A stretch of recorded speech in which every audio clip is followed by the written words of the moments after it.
Hey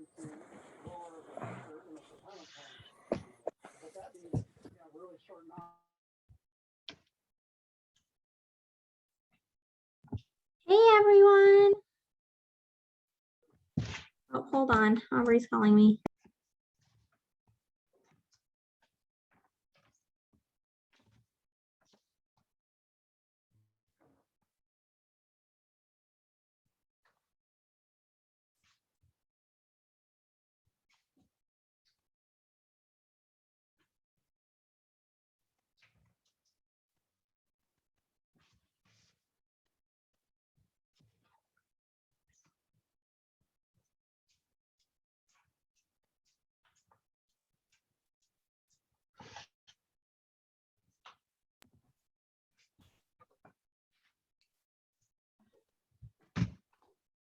All right, how's everyone doing today? Good, how are you? Good.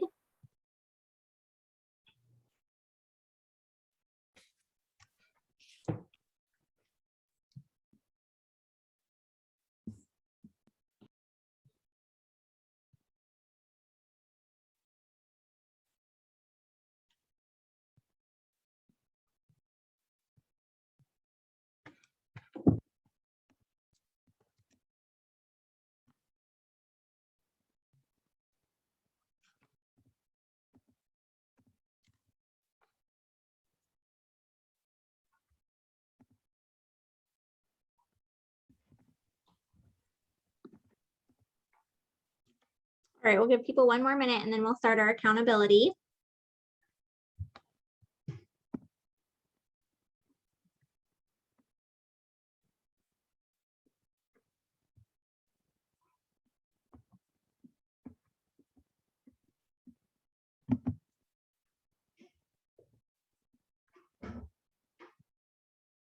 Hi, Courtney. Are your brothers firefighters? Is that why they have the mustache? Okay. Is that what it is? I'm thinking about that. Yeah. Both my brother and my brother-in-law, one's a lawyer and one works for Providence Healthcare. So no good excuse. But everyone is calling them Ted Lasso. That's great. I love it. Love it.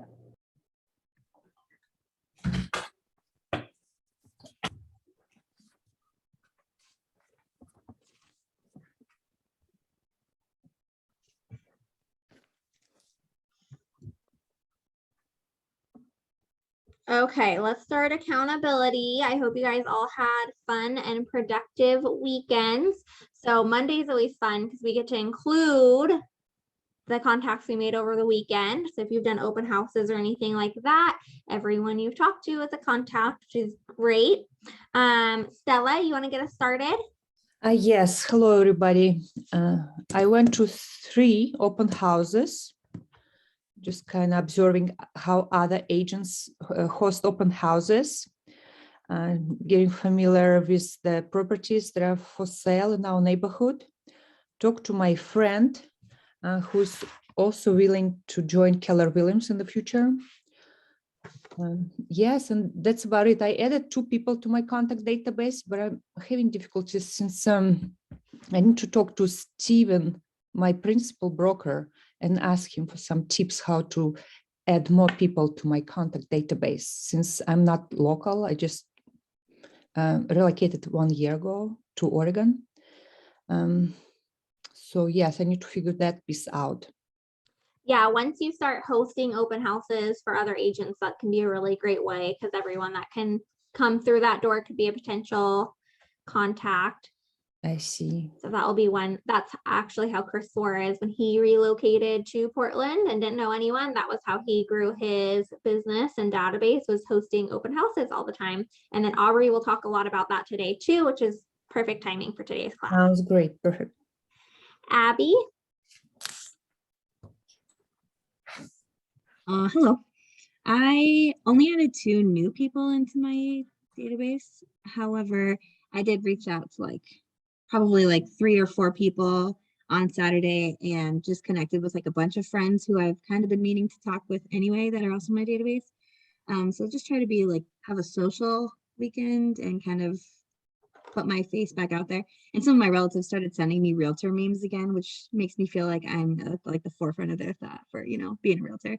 But other than that, I reached out about hosting an open house, and I think that that's gonna go pretty well because it's somebody who I've bugged a lot in the past. Yeah, and something that I've been doing every Monday is finding a listing that was posted over the weekend and like making sure it's okay with that agent, but like posting that every Monday on my social media, like, hey, look at this new listing. So that's what I've been doing. Great job. Vanessa. I held 3 open houses this last weekend. Amazing. Yeah, so for Thursday, Saturday, and Sunday, I think I got maybe like 15 new contacts, I think.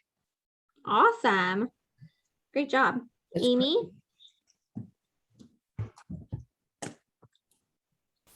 I entered 5 new contacts into my database over the weekend. And I just met with a really good friend of mine this morning for coffee that is a lender. And she was really excited because she's out of Vancouver. So she's excited to have somebody to refer for her Oregon clients because she has a lot of them. So that was exciting to Amazing. hear and talk shop about. Good. Jill. Hi everyone, I'm still in the process of setting up my account with KW, so I didn't reach out to anyone. Yeah, I just joined a week ago, but I'm happy to meet everyone, and I think this is great for me to learn what everyone is doing, so I can be as successful as everyone here. Absolutely. Welcome. Thank you. And Thornton, I think you are in a similar position, right? You are brand new to Southern Oregon. Yeah, I just well, I'm not new to Southern Oregon, but But to the new to market Keller center, I'm Williams, sorry. yes. And so yeah, this would be my first Monday. So I just got on board last Thursday. Excellent. Welcome. Thank you. Lauren. Hi. Yeah, I so Friday had coffee with a title agent. And then on the weekend, I have a friend who used to be a title escrow officer. And so she's setting up some other coffee events for me. So that's nice. I did an open house for another agent on Saturday. I didn't get any contacts out of it. I am too shy and am not, I don't like to be pushy. So I have to learn how to be a little more aggressive. Well, you talked to people at it. So did you just I not did have them? talk to people. Yes, I talked to your client and I enjoyed talking to people, but I don't get their contact information. I mean, most of them were already working with other agents, but one couple wasn't, and I let them go. Yeah, so you need to work on getting that sign-in sheet up for sure. Yeah. Yeah, I don't know if people always sign in. I know for myself, when I go to those things, I try to avoid it. So I guess COVID has created an awesome opportunity for it not to be a option for people to sign in. not to be an option. Yes, It is right. not. I need option. to talk about this too. Please don't let me forget about this because I love what you just said about feeling pushy and opens and all of that. And please don't let me forget to talk about that. Okay. Perfect. And then I had printed up these door hangers. And so my husband and I went out and canvassing our neighborhood. So I have like I don't know, 1,000 or something. So I'm going to do just my close neighborhood. Hi, I'm in the neighborhood. Talked with a couple people during that. That was fun. And then I visited some opens and I'm working with a buyer on Sunday. I saw her at church and just trying to figure out how to get them what they need. So, and contacts, I'm trying to add I'm having my husband send me all his contacts. So I'm trying to add his people to my database. Deanna? Yes, I did talk to an insurance agent on Friday, and he said he was going to add me. He said, ask me to send him a like a bio of myself, and he was going to add it to his quarterly letter that he sends out and just have it on there, which is great. And then I did show 3 houses over the weekend, and I added quite a bit to my database, but I have a very large family and a lot of friends, so it helps. Good, perfect. Hannah?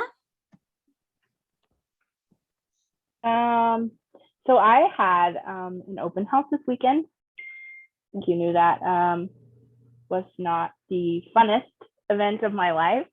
I had 2 people come the entire weekend. I think it was really the location. I learned a lesson, that's for sure. But it's a good experience just to, I know everything is a good experience. Like, where should I put my signs? What could I have done differently? That kind of thing.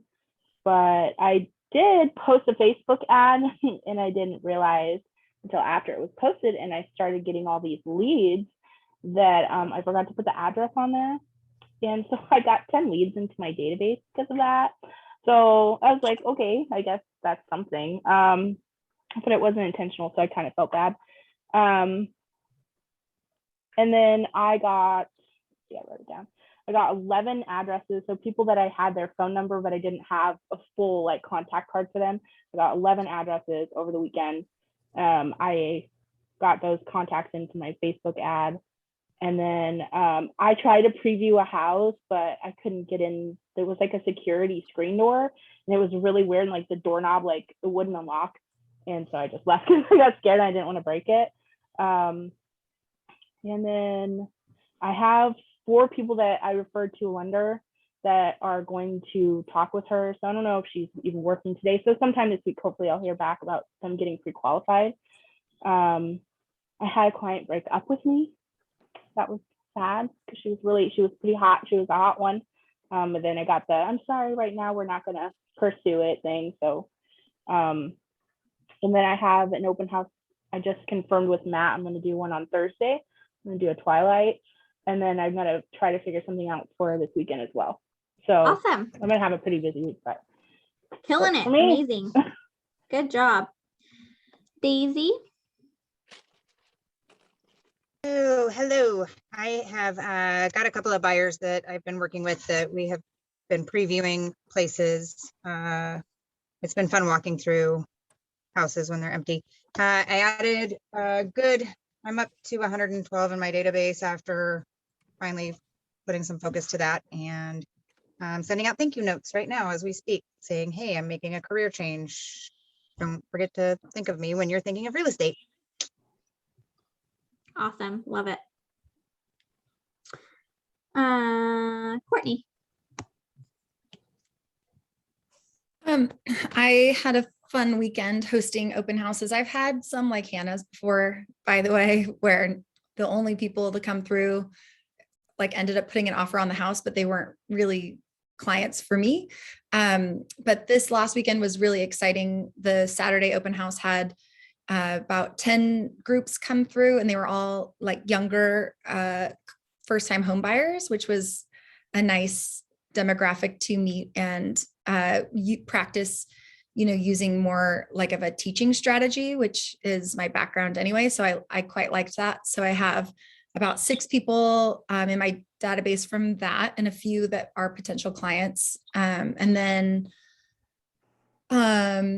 yesterday was crazy. I hosted this open house in Beaverton where there were over 30 people, 30 groups that came in. It went live on Saturday and it sold yesterday. And I met a client and they wanted to put an offer in with me yesterday by 8 p.m. So I had to learn how to fill out a purchase and sale agreement at like 6:30 and was, feverishly texting people and calling. But I learned a lot through that experience. So if anyone else has anything like that, oh, by the way, there was an 8 p.m. deadline. So that was part of it too. So yeah, it was a really interesting weekend and I have yet to add all those people into my database from yesterday. So that's what I'm going to work on. That's Awesome. great. Great job. Yeah. Irina. Hi, so I was able to add a couple of contacts yesterday. Not very many, unfortunately, but I did reach out to already people that I've talked to before, kind of make sure that I'm right in the right in their face and they don't forget me. And then I did preview a couple houses yesterday, so that was fun. Great. And Kayla. Hi there. Oh, wait, Oh, you're almost am back. I unmuted? Am I Yes. there? Yeah. Okay, hi. I was able to get a couple of contacts through Facebook, and a couple of individuals that messaged me that they were open to looking at a few houses with me. Awesome. I had not got my RMLS set up yet, but I did that. I'm doing that today. So hopefully that'll be available to me shortly so I can start showing some houses.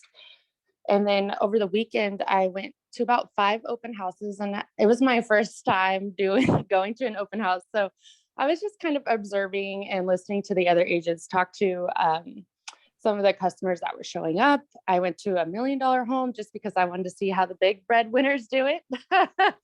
So I just kind of chatted with the agent there and asked her how she became an agent and how she got to where she was today. And I was not able to get contacts through that. There weren't too many people at the open houses on Saturday, but I will continue to work on that. Awesome. Well, it's good previewing practice for sure. Yeah. Great. All right.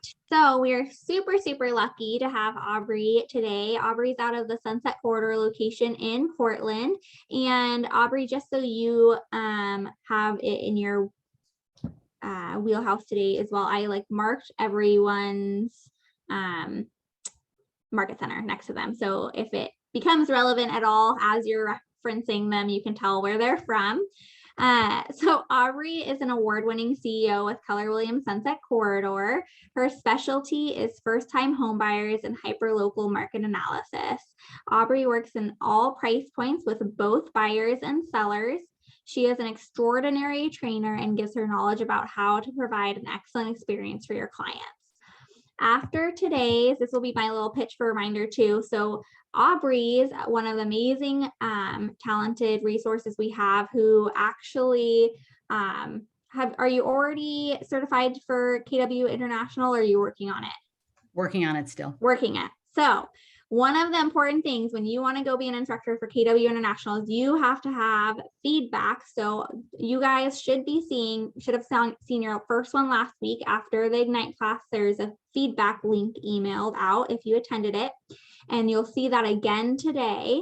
So really important for us to see those feedback forms filled out. One, because it's really important for people like Aubrey. If you ever do want to go in and teach for KW International, you have to show that you've been teaching classes and gotten feedback.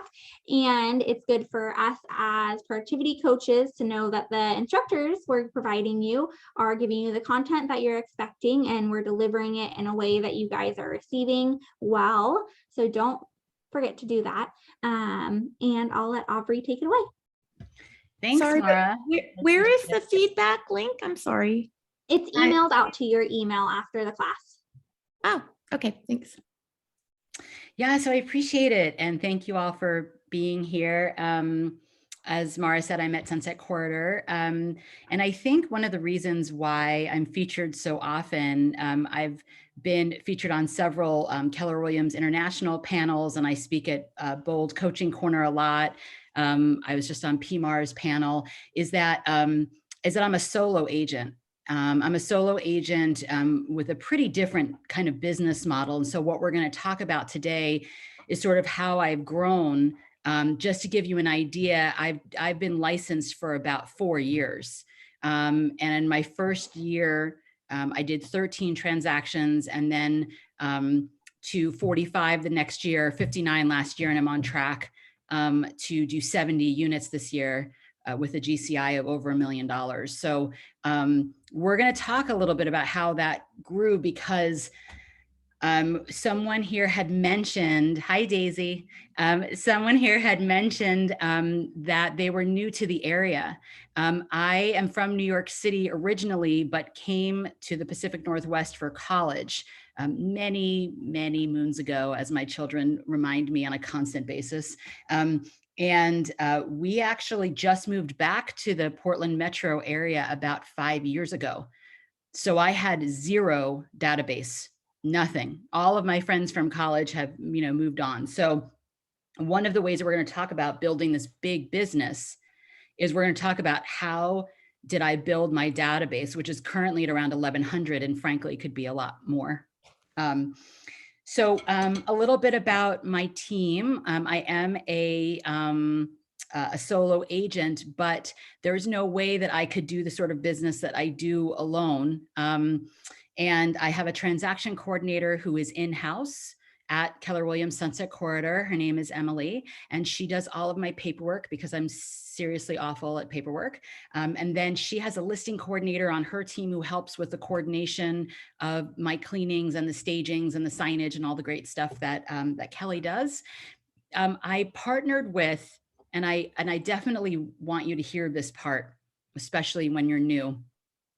I partner with 2 solo agents within the market center who, one of them is more interested in being a showing assistant and is not really interested in writing contracts. The other one is a full service agent, but she does not have the business that perhaps that she would like to have. And so I'm utilizing both of them as showing assistants, and they sit inspections for me. And one of them does open houses for me. And so there are many ways to build your business at Keller Williams. It's not just about just being a solo on your own island, right? And it's not just about having a team or being part of a group. You can sort of, it's your business. You do it the way that you want. And this is the way that it works for me.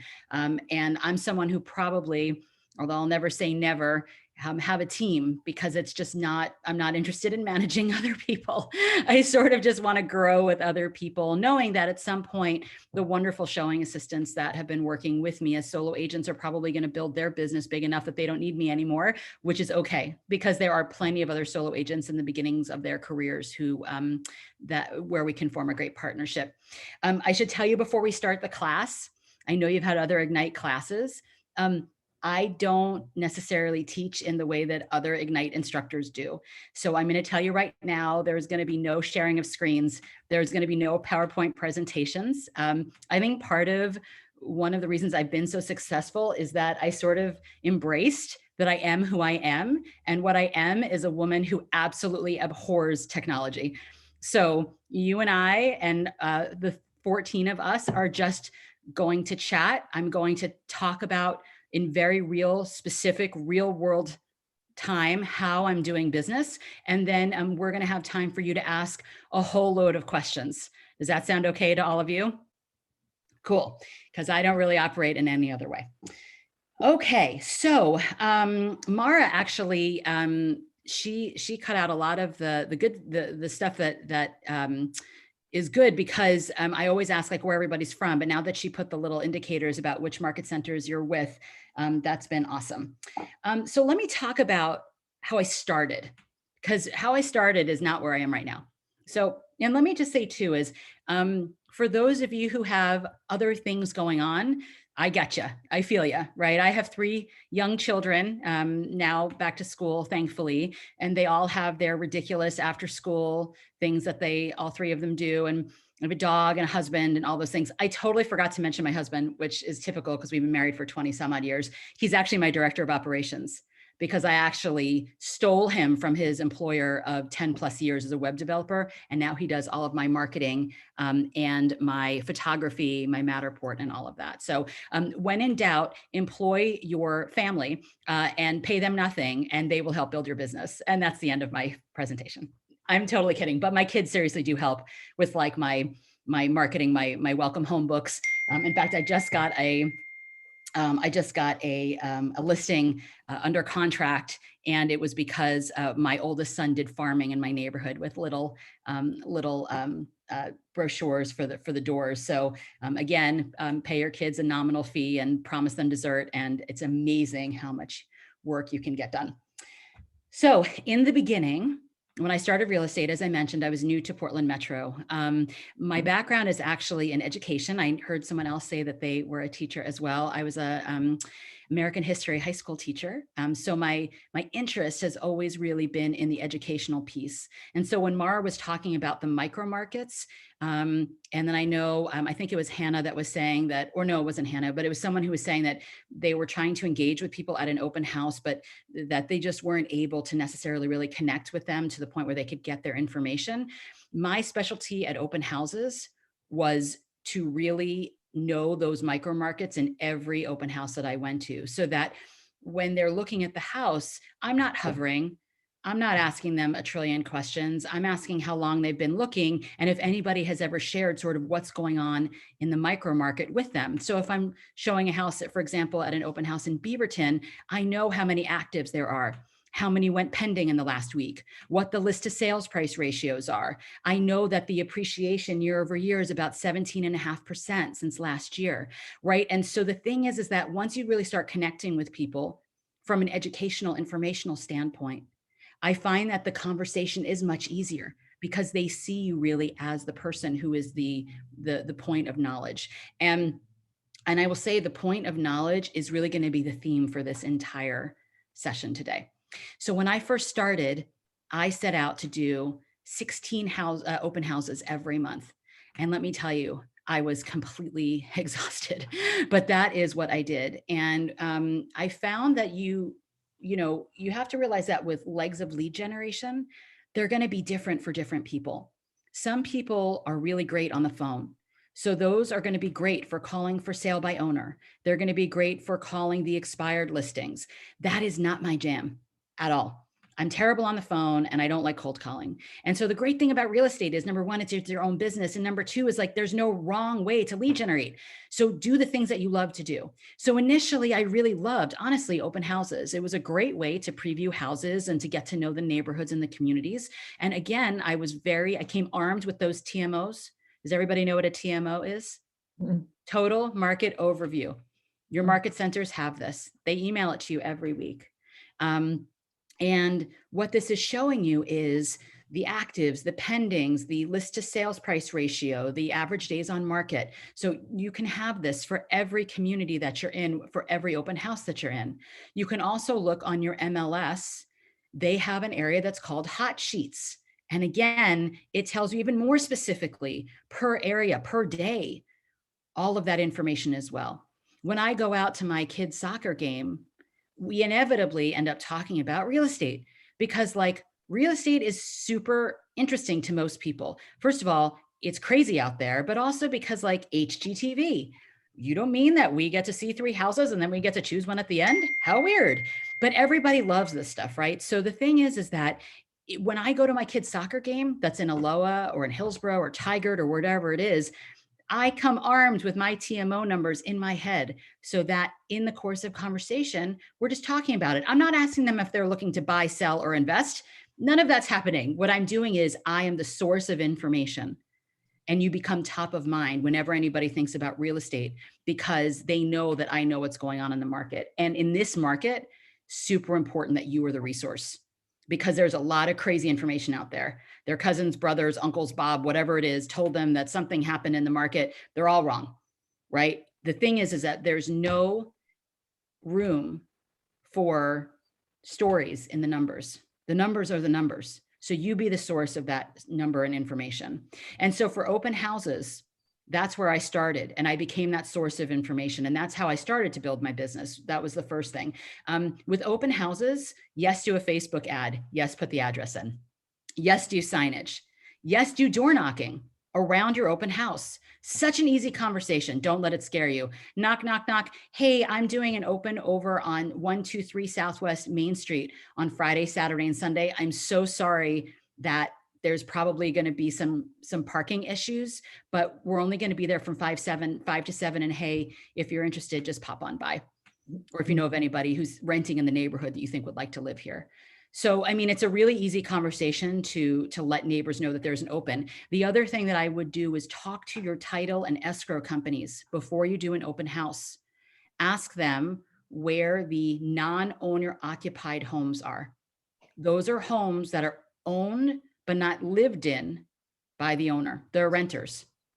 And they can map that out for you as well. And so you can hone in on those people. Knock, knock, knock. You don't have to tell them that you know that they're renters. Hey, we're having an open house at 123 Southwest Main Street on Friday, Saturday, and Sunday. If you were interested in checking it out and you love the neighborhood, come on by. Right. And so whatever you do as far as door knocking or marketing or advertising, make sure that you talk to the listing agent as well, just to make sure that that's okay with them. You always want to ask permission before sharing the listing, but there aren't too many listing agents I know that wouldn't be okay with you sharing their information and cross promoting and then door knocking around the neighborhood. So open houses, yeah, I mean, in the beginning, like try not to be too picky, you know, cast a wide net, do rural, do urban, do suburban, you know, do, you know, expensive houses, do, you know, starter homes, do whatever, like just get a feel for things. Honestly, there's no bad experience. And so do them all. The open house thing, all I can tell you is that I'm actually really fussy about my open house hosts. I really am. And the reason is that they are representing me as a listing agent and they're representing my seller. So you know what, when you do an open house, like go all out. I was telling you that I have a showing assistant that is a solo agent. The reason I knew her and got to know her is because she hosted one of my open houses and she did such an awesome job that I wanted to work with her all the time.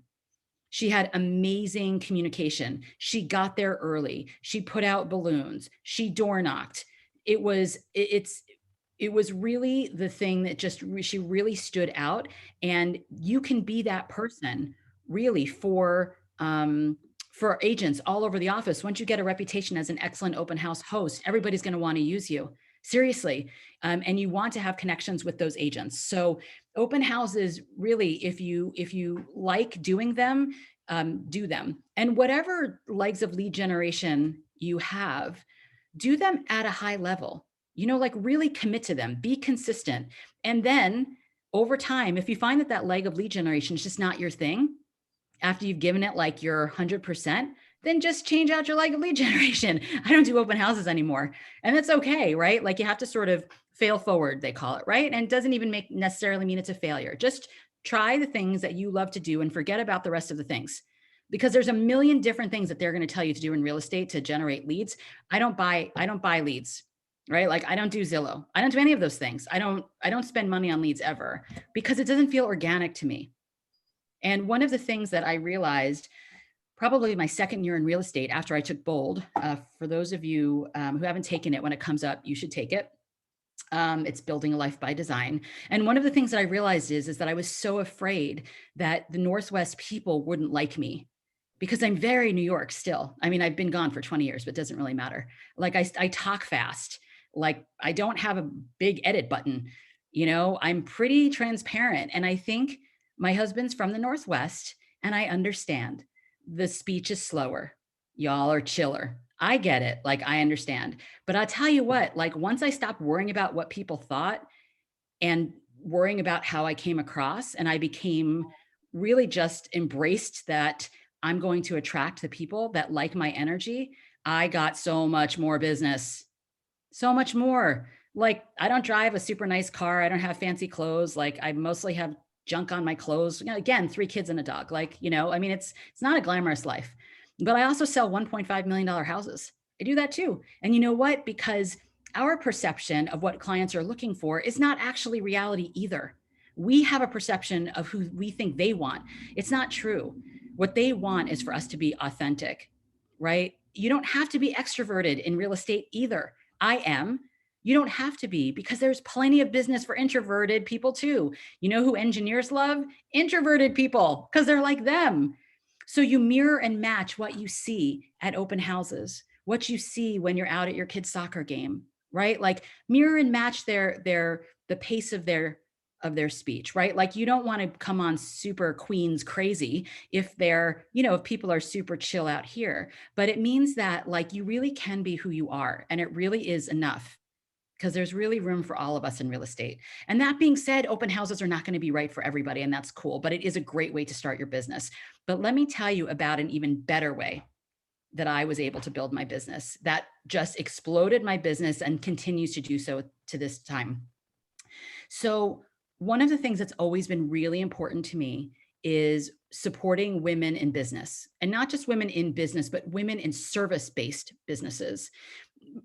My mother was an electrical engineer, and this was during a time when there were very few women in engineering. And I saw how difficult it was for her to kind of run with the boys, right? And so I always had a real interest in supporting those people.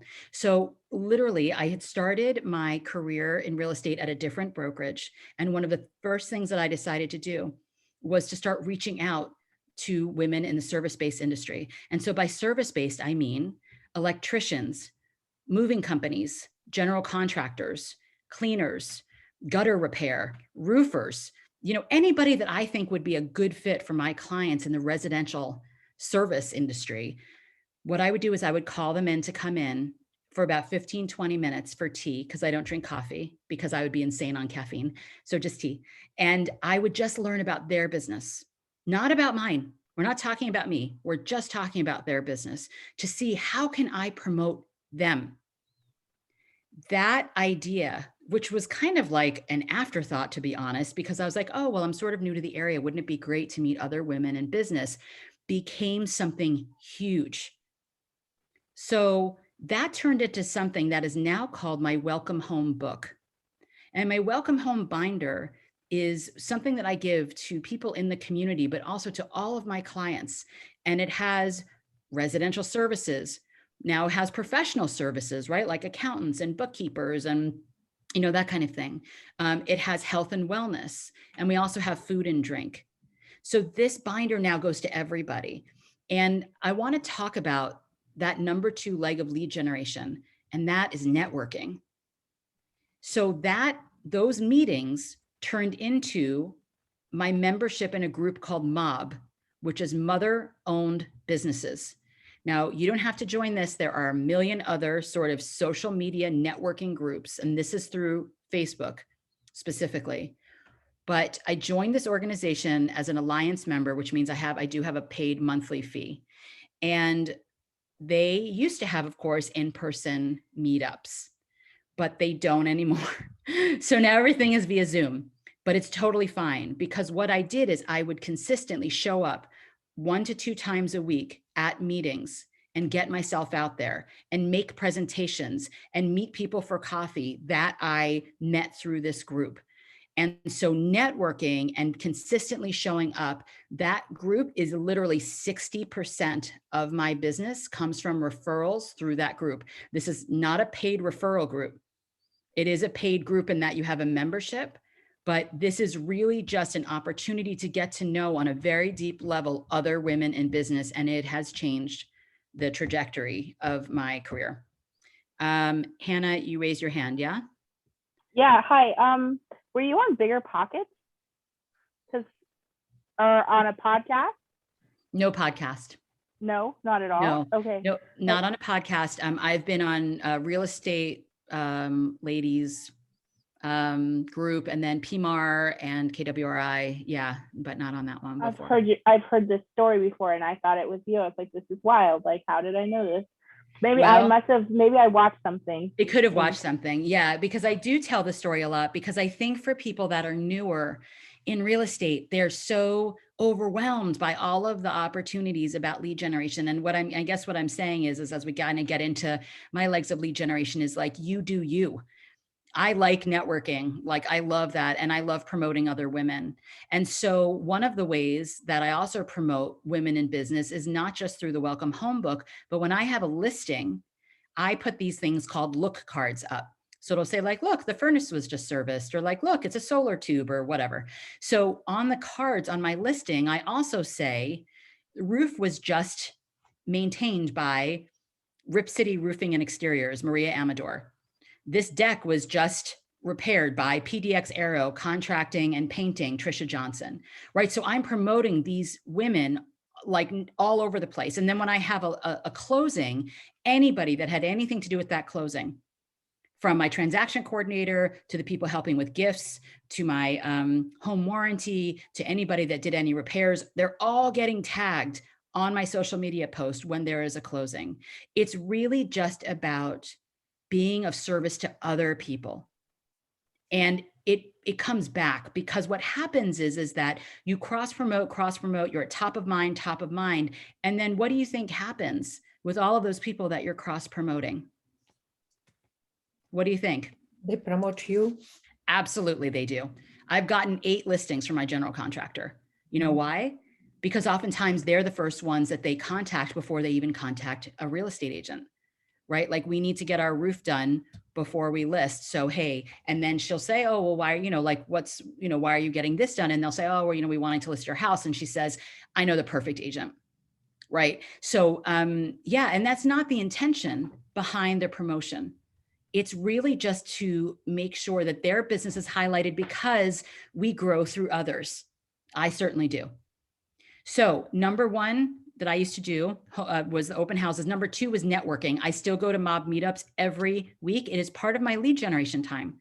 It's not even extra. My one-to-ones that I have with these folks, that's not extra. That's part of my lead generation time. When they're talking about 3 hours of lead generation, it doesn't have to be you on the phones, like, being like, hey, do you want to buy, sell, or invest in real estate? And again, it can be if you want, but that's just not the way I do it. Like, it needs to be organic. Right. And so what I do is I'm calling, Zooming, and meeting up for tea with folks. And that becomes part of my lead generation, right? Is that they really need to get to know you on a deeper level. So from the networking part, from my mob, mother-owned businesses, which spoke well to me because I am from New York City. So mob sounded funny to me. Not the same kind of mob, but there's something called a BNI. I feel like we live in like a world of acronyms. BNI is Business Networking International. Has anybody heard of BNI before? No. This is a business networking group. This is a paid group, and this is very intentional business. This group is designed where it's one person per category, one real estate agent, one lender, one insurance person, one health insurance person, one auto mechanic, like whatever. We meet every week, and I was looking for a group because, again, this is like networking on steroids. So I was looking for a group, and it's very hard to find a group that does not have a real estate agent or is looking for one, because generally a real estate agent is one of the 4 core people that starts a BNI.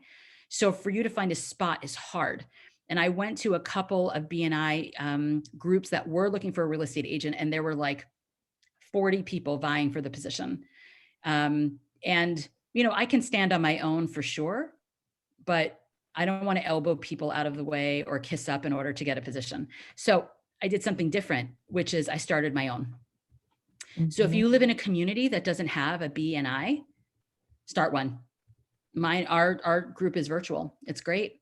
So every week we show up, and it's once a week on Tuesdays from 11 to 12:30. And we do our BNI meeting together, and we schedule one-to-ones just like I do with mob. And the BNI is at this point, probably about 25% of my business comes from BNI as well. It's just networking, just hanging out with a group of people I love, where I want to see them succeed and grow, and they help me grow my business as well. So networking, number 2 after open houses, as far as legs of lead generation. For me, the number 3, and this is such a double-edged sword, you guys, but it is social media. I'm one of those people that would not use social media if it were not for business.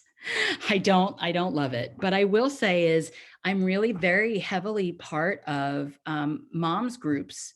And it doesn't have to be moms groups. If you love to go to theater, if you love to play tennis, if you're a runner, whatever it is that you love to do, join those groups, right? Virtually, in person, whatever you can do.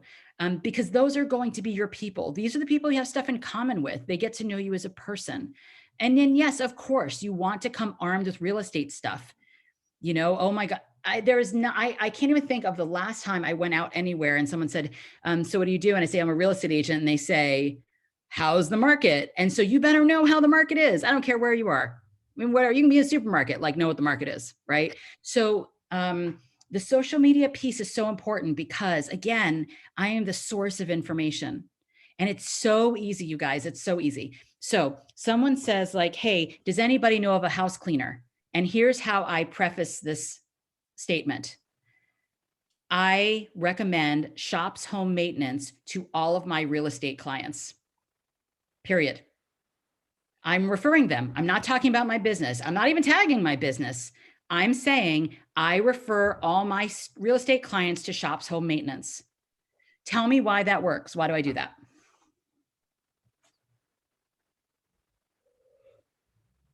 You've just told them you're in real estate. Without telling them I'm in real estate. It's really easy. It's all about being top of mind. And so people are like, oh my gosh, yeah, I've heard of you before. I've seen your name, blah, blah, blah. They don't even know where the heck you've seen your name. Just like TV ads, like you don't even know that you've seen it, but you've seen it because it just is something that sort of got stuck in your head. So every sentence in the Beaverton Moms group, in Nextdoor, any place that I go, when someone says something in social media, asking for a referral, I am the source of referral. I am the person that can get stuff done. When I have listings, I have 3 different levels of listings. I have basic, premium, and concierge. Why? One of the reasons why people love me, in addition to my fantastic personality, of course, is that I can get all of the stuff done on their house without them having to call one contractor. You need pest control, you need your windows replaced, you need to get your carpets cleaned, we need to clean up the dry rot on your trim. I have someone for all of those people, and I am happy to help you schedule those things. Because otherwise they have to go and do those things themselves, right? So I offer staging services. I have a staging, another solo agent who does wonderful staging consults if people are already living in their homes. I have her do that. If it's vacant, I have some little, what do you call them here? You know, tchotchkes, little doodads, right? I have like towels and linens and stuff for around the house, right? So I have that. If you need full house staging because you're at a concierge level of listing, I have a staging company and we coordinate all of those things. My job is to make the buying and selling process as easy as possible, all the way through. I have people for that. That's one of the reasons why people use me. Seriously, it's because I'm like that source of information. So social media is a really big thing. And then what was happening with social media is I was getting so much attention on social media, people, especially from buyers, you know, and they may be 2 years out, right? Now I am at a point in my business where I can't really necessarily meet with people for an hour who may be a few hours out. I mean, a few years out rather. Like I just don't have the time in my schedule for that. So instead what we did is myself, and I have a lender who I love, and I have an insurance guy that I love, and we are now doing a class together. And it's a home buyers class, and it's consistently every month. And so what I do is I take all of those people that have interest, and they could be ready now, but most of these people are like 6 months to a year to 2 years out. And what I do is, rather than going over all of the, like, this is the process for buying a home, you know, this is what's going on in the market, because who knows what the market's going to be going on in 2 years? Like, we don't know. You know, here are the lending options because my lender is there, right? All of the things that we would talk about in an appointment, we do this in a class instead. And it's a 2-hour class. And we talk about all of the things, down payment assistance and lending and what's going on in the micro markets. And this is what earnest money is. And here's the whole process and all of the things. We do this 2 hours once a month, and it sort of funnels all of these people from Nextdoor, from social media, from wherever, to this one place. And then what's great about it is during the course of the class, my lender then schedules appointments for them to do the first step, which is always lending and pre-approval, right? So that, and then from there, they become in our pipeline. So now what happens with this class, right? That come from all my social media places. What happens from this class if they don't show up? Because it's a Zoom class, right? And so like Zoom isn't like 100%, right? You may like have 30 people sign up and maybe 50% come. Well, why is that beneficial still, even if they don't show up? If they sign up for a Zoom and don't come? Why is that helpful? Do you know what you have? Their information? Yeah, because when they sign into Zoom, like when they register for the event, now I've got everything from my database. And by the way, the database that I use is Command. I don't pay for a database. Everything is in Command. I tag them as a home buyer class and then DNA, which is did not attend, so that I know which smart plan to put them on, which is the kind of the follow-up drip campaign. And now they're in my database. So I can invite them to events and I can invite them to the next class. And maybe they're not ready now, but that's okay, because I'm going to keep inviting them, right? So it's fine if they don't show up. It's great if they do, because from there, then we then schedule appointments. And then what we offer for them to go to the class is a $500 closing cost credit that my lender offers for them who, if they take the class and then they use our team. And then I offer a free home warranty because I want people to be educated about the process. It makes things so much easier if people are educated about the process before we really get going, right? I mean, because otherwise you've got to like, you know, start from zero. And the fact is a lot of their questions can be answered during that class, right? So I have one coming up on Thursday. And we do this no matter what. We used to do these in person. They were so fun in person. We used to have like 30, 35 people show up every month. And now, you know, it's not as many. We may have, you know, 10 or 15 or whatever it is, but these are people that have taken time out of their day. So they're strong. Even if they're not ready to buy right now, those are really, really strong leads. So number one is networking, and number two is social media. And then, you know, kind of an offshoot of social media is my home buyers class, because I get a lot of people through the home buyers class as well. And they just become my funnel, right? They're just my little, that pipeline for later, even if it's a year or two out, right? Like we've had people that took a class and then don't buy for a year and a half, and it's fine, totally fine. But it also saves me a lot of time so that I don't have to sit and go through this process with people that are really not ready yet. Right. I mean, there's a lot of people that are not ready. And I know as a newer agent, you feel compelled to like sit down with everybody who, you know, is just not really there yet. But honestly, like people need to get pre-approved first, because if they don't know their budget, there's really not much you can do with them. I mean, you can chit chat with them, but I would not be spending time with people that are really not ready. And the truth is, in this market, like you have to be ready. You not only have to be pre-approved, but they have to understand what's going on in this market. Now, things have slowed down a little bit, but the fact is we've been undersupplied for 15 years here. And the reason why the demand is the way that it is in all parts of Oregon, I don't care if you're in Southern Oregon or in Salem, wherever you are, the fact is that we are undersupplied everywhere, and the interest rates are at historical lows. And so that demand is incredibly high. Right. And so people, if you're a buyer, you have to understand that, like, if a house has been on the market for 3 days, you're not coming in $50,000 under asking. It's not a thing.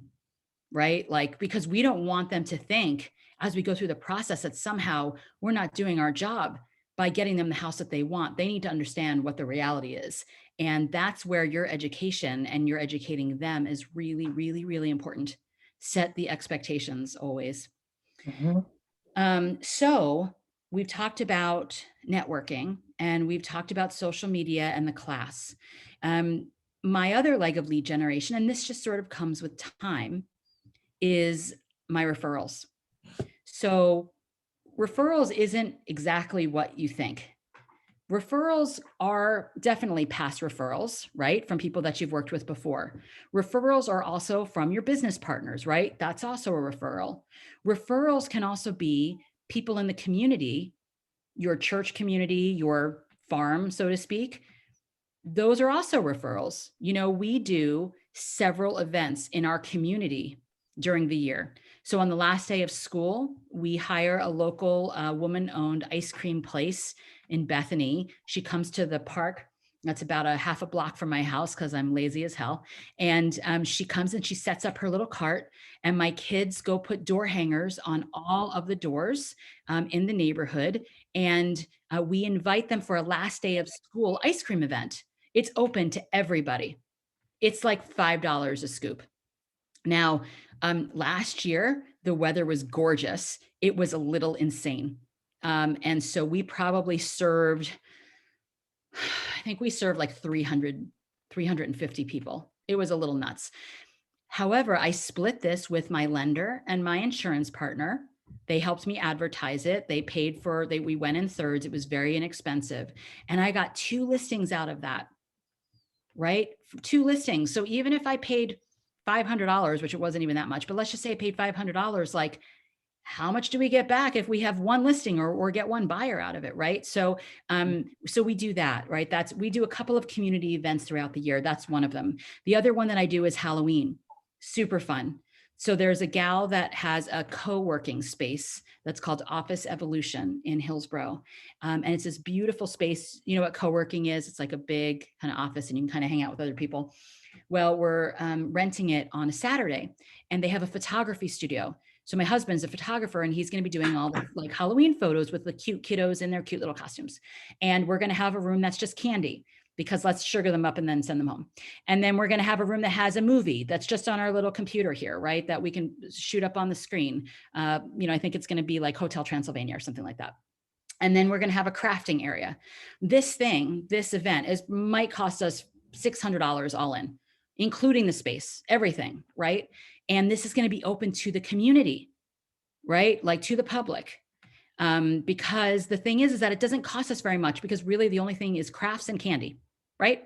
Nothing else costs anything for us, right? Because my husband's a photographer. So, like that's all it is. And what it is again, it's community presence. It's getting your name out there, right? We're going to brand every darn thing. We have a little tablecloth that has our name on it. We have little polos that have our name on it. My kids have little polos that have our name on it, right? My kids have cards. They have business cards. It's the cutest thing I've ever seen. Seriously, my 11-year-old, when I do an open house from time to time at my own listings, he comes in his cute little like button-down shirt and his little tie and his little business cards, and it's adorable, right? Like seriously, like if you have dogs or children, like use them. They're cute. They're cuter than me. So like they sell, seriously, like that stuff is great. So they will help me at my Halloween event. We have it coming up on the 30th. So I always have 2 that are open to the public, because I don't, and it is about getting our name out there, but frankly, it's because I want to give a little bit of joy back to the community. Our communities have had a rough couple of years, honestly. Like, and is it too much to have a little bit of ice cream on the last day of school to congratulate them from going through one of the hardest years they're probably ever going to face, God willing? I mean, it's right. Like, it's just such a nice thing. And I don't do it for business. And I'm not talking to people about real estate when they're going up and getting their ice cream or getting their photo taken, but our name and our branding is always present. Your name and your branding can be always present without being obnoxious. I promise. So those are the 2 events that I do. And then I do a Street of Dreams event. Has anybody ever been to Street of Dreams before? Oh my gosh, you guys, isn't it fun? I love Street of Dreams. So Street of Dreams is really fun, and it's produced in part by Northwest Naturals, and it shows like all of the latest and greatest in design and tech and stuff in houses, and they're in different parts of this, they're different parts of the community. There's like South Hillsborough and Wilsonville and Happy Valley, and they're kind of all over the place. Vancouver has something similar. So anyway, I take my clients, not all of them, right? Because Street of Dreams is expensive, but kind of the people that are constantly referring me to other people, or people that have bought multiple homes through me or sold. I invite them and their families, and I buy them lunch, and we go and we have a really good time. And of course, I am posting it on social media. Like, as I said, social media is not my favorite, but it is great for visibility, right? And again, I'm not talking about me and like my generosity. I'm talking about them, right? We talk about them. We talk about those service providers. We talk about those clients where the onus in the spotlight is not on us. And then the last event that I do is my Thanksgiving event. So this has actually been one of those things where, we have to start doing things differently with COVID. And for those of you that are new, it's so great because you never knew how it was before. So you don't have any bad habits. But the fact is that COVID actually changed our business in a lot of ways. And a lot of them are in really good ways, in ways that honestly, we should probably never go back to the way things were before. Really, like all of the buyer consults that I do, they're via Zoom. I don't meet people anymore at my office or whatever it is. This is great via Zoom. It's easier for them. If they got kids, they got dogs, whatever it is, they can just do this from the comfort of their home. But the pie event is another one of those events that really works so much better now that we have to do it in a different way. So what we have is myself and my lender, and we have pies that we buy in advance. And then I get this little gift bag I have a friend who owns this gift company called Fancy That in Bethany. And so she's putting together these cute little gifty bags, and my lender is going to have a little gifty bag for them as well. And so it's a drive-through event. And so it's all really well planned out, and they stop, and I give them a pie, and then I give them the little gift, and I, talk to them for 2 seconds about like their family and whatever. And I tell you what, like these clients, like we love on our clients, past and present. We do. Now that's not open to the public because I can't afford to give everybody a present and a pie. However, again, I'm splitting some of these expenses with some of my partners, right? My escrow title partners, my lender partners, my insurance partners. We split some of the costs there. the other piece of it too is, and I think that this is actually the most important piece with all of the events, is what this is an opportunity to touch on our clients, which I know sounds weird when people say it out loud. But what I mean by that is like, it's not about the event. It's about the conversations that happened around the event. And even if they don't come to the event, it still gives you the opportunity to call them and be like, oh, I'm so sorry that we missed you at your Halloween event. What's going on with you guys? How's it going? You know, because I don't just call my clients, like who wants to like to call people to just like with nothing to say? Like that's really awkward and weird. So like what I do, for example, like the pie event, right, is I've already started calling and texting them. This is like, cause you know, Halloween's coming up pretty soon. So I have to start doing my thing as far as ordering. So I say, hey, you know, it's that time again. And we're having another client event. Would you care for apple or pumpkin? Oh, you're gluten-free or vegan? Let me take care of that for you. Right. And would you like it? Would you like to pick it up or would you like it delivered? How would you prefer it? And then we ask them to take pictures of themselves on Thanksgiving with the pie, right? And then and I say, just tag us so that we can see you enjoying it or whatever it is, right? Like, and then afterwards we say, oh, you know, we call them again, not like right after Thanksgiving, because that's obnoxious, but maybe like the first week of December. And we say, hey, what did you think of the pie? If we haven't heard from them already, most people are going to reach out and say, thank you so much. It was so nice for that little gift and the pie and whatever it is, because we're giving them like a Martin Family Real Estate candle. And I don't know, some like little hot cocoa packets or whatever it is. But I swear, like I have hundreds of clients and I swear to you, I know their names, I know their kids' names, and I know where they live, you know, because we're in communication with our clients all the time. And some people have this really like dialed in where they've got a drip campaign, it's 4 times a year and all of that. The thing is that I do this on a regular basis through social media, through text, and if there's an event, through calling. I do. And so when these people do need to buy something else, or if there is a family transition where they're getting divorced or something has happened and they have a job transfer, they need to move, they just bought something, now need to sell it. Like, why would they go anywhere else? Because I'm always in communication with these folks. And with the community events, those are just like open to the public, right? So those are awesome. Because maybe those people buying isn't even on their radar, selling isn't even on their radar. But when it is, they're now in my database. Everybody that comes to my community events are in my database, every single one of them. One of the ways that we do that, my lender gives away a television. You know how to get people's like name and email and phone number, put them in a raffle, right? And then we just put them on our newsletter. I do a newsletter every month or every week rather, every week. And that has to do with, you know, the listings coming up or an event that's coming up or whatever, doesn't matter. The point is to stay in communication with people.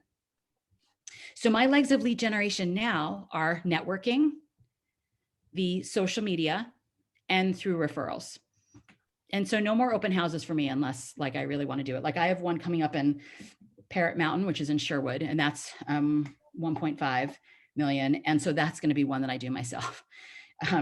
Number one, because I'm a little bit type A and I have a hard time letting go of control. And also because Parrot Mountain and horse farms have become sort of my thing. And I'm selling quite a bit of those these days. And it's because people see what I do with my listings and then I really like go big with them in marketing and in presentation, I go big. So I had one Parrot Mountain listing, and then picked up 4 shortly thereafter, just because of the work I did on the one. So I do want to show up at the open houses so that I can meet with potential neighbors as well. So that's kind of why I do that part of it. Yeah, so those are really my legs of lead generation and sort of how I built it. And then, you know, when I started, it was just me. And then I kind of added on all of the people that I needed to add on. And I think over time, I'm going to add on even more sort of administrative help because there's such a huge benefit to me. As I said, I don't think I'm ever going to have buyer's agents and listing agents and all of that because it's just sort of not my interest. But, you know, it's hard to sustain 70 a year with the life that I have and the life that I want to have. And also I teach quite a bit for Keller Williams. And so I want to be able to balance all of that the best that I can. And so we'll just be growing. But, you know, with things like referrals and networking and social media, aside from my networking costs, which I think are about $50 a month for Mob, and BNI is a little less than that. So let's just go crazy and say it's about $100 a month, $1,200 a year for all of my networking. You know, I make that back in like 1 like one sale, that's like a 10th of a sale, right? Or whatever it is. It's like nothing in the grand scheme of things. And the thing is that that's the only money that I'm spending. It is like, I don't pay for a CRM. I don't pay for leads. My expenses are low. They're really low. And when you're starting out, I know it gets really, people really are like, I just want to throw money everywhere, can see what sticks. And I would say, like, you don't have to spend money for great lead generation. You don't. You just need to be present. You need to be consistent, and you need to show up. Seriously. And I've never had to deviate from it.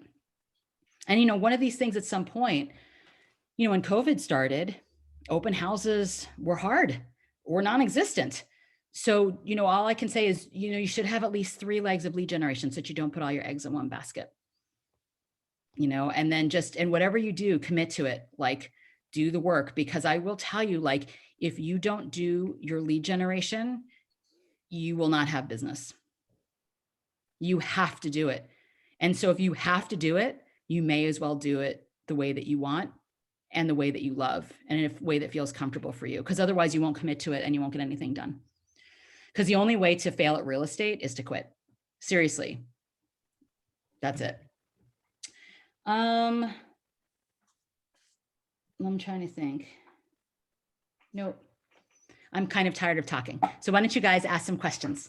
I have a question. So I was a person who had a hard time getting actual contact information at open houses. And I find it hard, period. So I'm an educator too. I was an English teacher. Yeah. And I have no problem communicating and talking with people.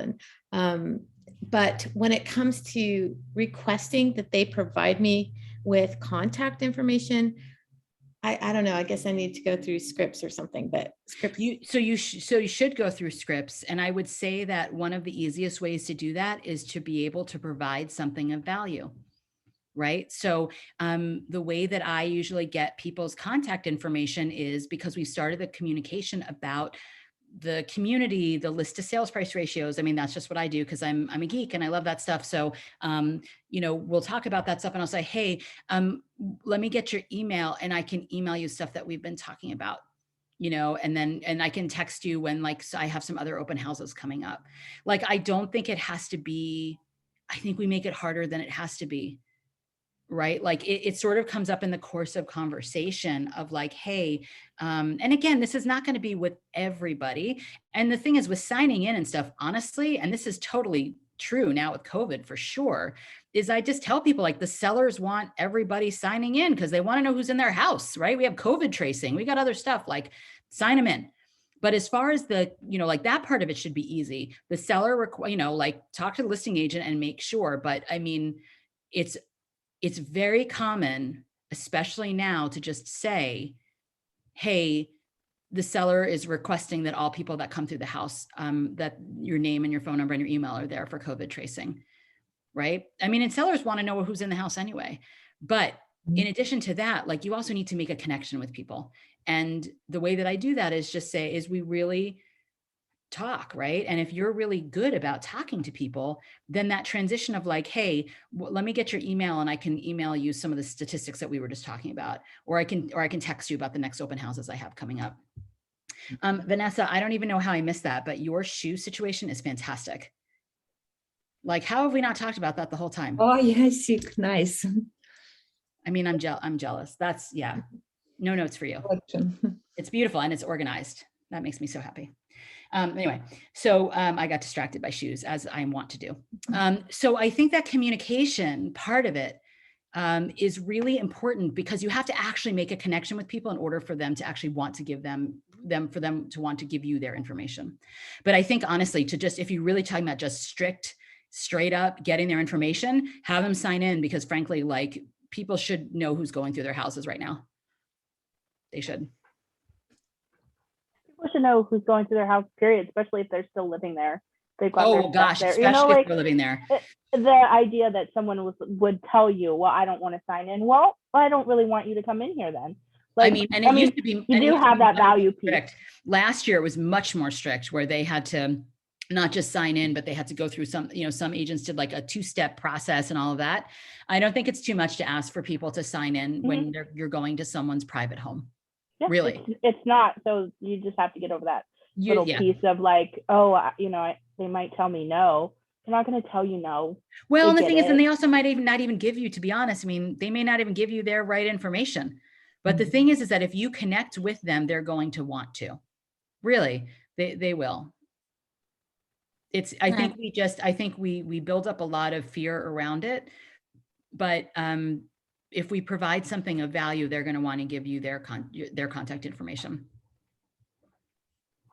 I was just going to say, you can pull that. The seller wants everybody to sign in, and then after communication, oh, I would like to give you more information. Do you prefer this email or phone? And they can be like, oh, well, I gave you the wrong email. I better give you the right one. Like that would help for the people who give wrong information on purpose. If you connect with them, then they're going to want to give you the correct information. I feel like that's a good piece. Yeah, no, it definitely is. And I think if we're just natural, right, and not pushy, because everybody has that fear, or at least I did, and most people I know did. I don't want to come across as pushy, but it's just conversation. Really, it's just conversation. And the truth is, I'm at a place in my business right now that like, I don't really feel, what do they call that? Commission breath. I don't really feel that, where I'm just like desperate for business. And I'm like, look, if you want to work with me, then let's see if we're a good fit, not just for them, but for you. Let's see if you're a good fit for them and that they're a good fit for you. It's not just a one-way street, right? But I think when you have less fear and are less nervous about the source of business, honestly, more business comes to you, which may sound a little woo-woo, but I did go to college in Washington. So there you have it. What other kinds of questions do you have about the legs of lead generation, or why don't you talk to me about the legs of lead generation that you're doing? I actually have a quick comment real quick, if you don't mind. Sure. For like sign-in sheets and whatnot for open houses, one of my mentors did mention breakthroughbroker.com. They have a really cool like templates and whatnot that you can use to print off. You don't really even have to edit anything unless you want to put like your information in. I think that's a really good website as well. Breakthrough Broker has some amazing marketing things. Yeah. And you can customize them. Their Breakthrough Broker is great. Don't forget the power of your partners. So your title escrow people, they will provide shoe booties. They will provide signage. They will provide sanitizer, right? Their marketing teams are there to support you. And you all should be doing open houses, if we're talking about open houses still, with a partner. Always bring a lender with you. Bring a lender that you like, who has good energy. Don't bring a lender that hates to be there, but bring someone who has good energy. Number one is that it's so much more fun with a partner there. It's so much easier because you can have partner upstairs and you can be downstairs greeting people. They can really help with the flow of people. They can help engage. That's why you want someone who's high energy. But also, frankly, whether you're a man or a woman, it's safer to be with a partner. Sure. Open houses you should do with a person all the time. You shouldn't do them by yourself. I've never heard of a lender attending an open house. Is that pretty normal? It is. It absolutely is. So there's lots of lenders that are building their business as well. And if you have someone who does not have an agent, they often do not have a lender yet either. And even if they do, the great thing about a lender is that you can actually try out several different lenders before you actually commit to one. So yes, lenders absolutely will come and partner with you because they're trying to find that buyer just like you are. And they can also help split the costs of things like if you're doing a Facebook ad, that you're doing a social media post and you're paying for an ad, they can help split the cost on that. They can help cross promote the open house. They can bring in waters or whatever it is. Oh yeah. Yep. Yeah. So how would you typically like seek out a lender who's just getting started like that, who would want to accompany you and be a part of that? Usually it's actually within your own office. I would actually ask if you have a group email and just say, hey, who are some of the lenders that you love working with who love open houses? Because there are certain lenders, just like certain agents, that really love open houses. I always have at least 3 or 4 in every category for as far as professional partner. So that means inspectors and lenders and escrow title people, right? Like I want to have, not because I necessarily am not happy with one. I want to give my clients options, but also because personality wise, some of my clients are going to be better fits for certain title escrow officers or lenders than others, right? And the same thing with your lender partners is that there are certain lender partners that are going to love to do open houses. So I would find, I would ask your office, who do you know that would love to do a lender as for open houses? And as lenders get super, super busy, of course, they're not going to be able to do open houses, right? But there are some people that have it as a consistent leg of lead generation because their lead sources are very similar to ours. Would you only use a lender as to co-host, or would you use like somebody in the escrow business or like for an open? I think that the thing with escrow title is that, I mean, you can, but I don't know why they would want to. Right. Because escrow title officers are traditionally chosen by the seller. So it doesn't give them a lot of business on the lender or on the escrow title. So like, they're not going to be meeting people necessarily at these opens.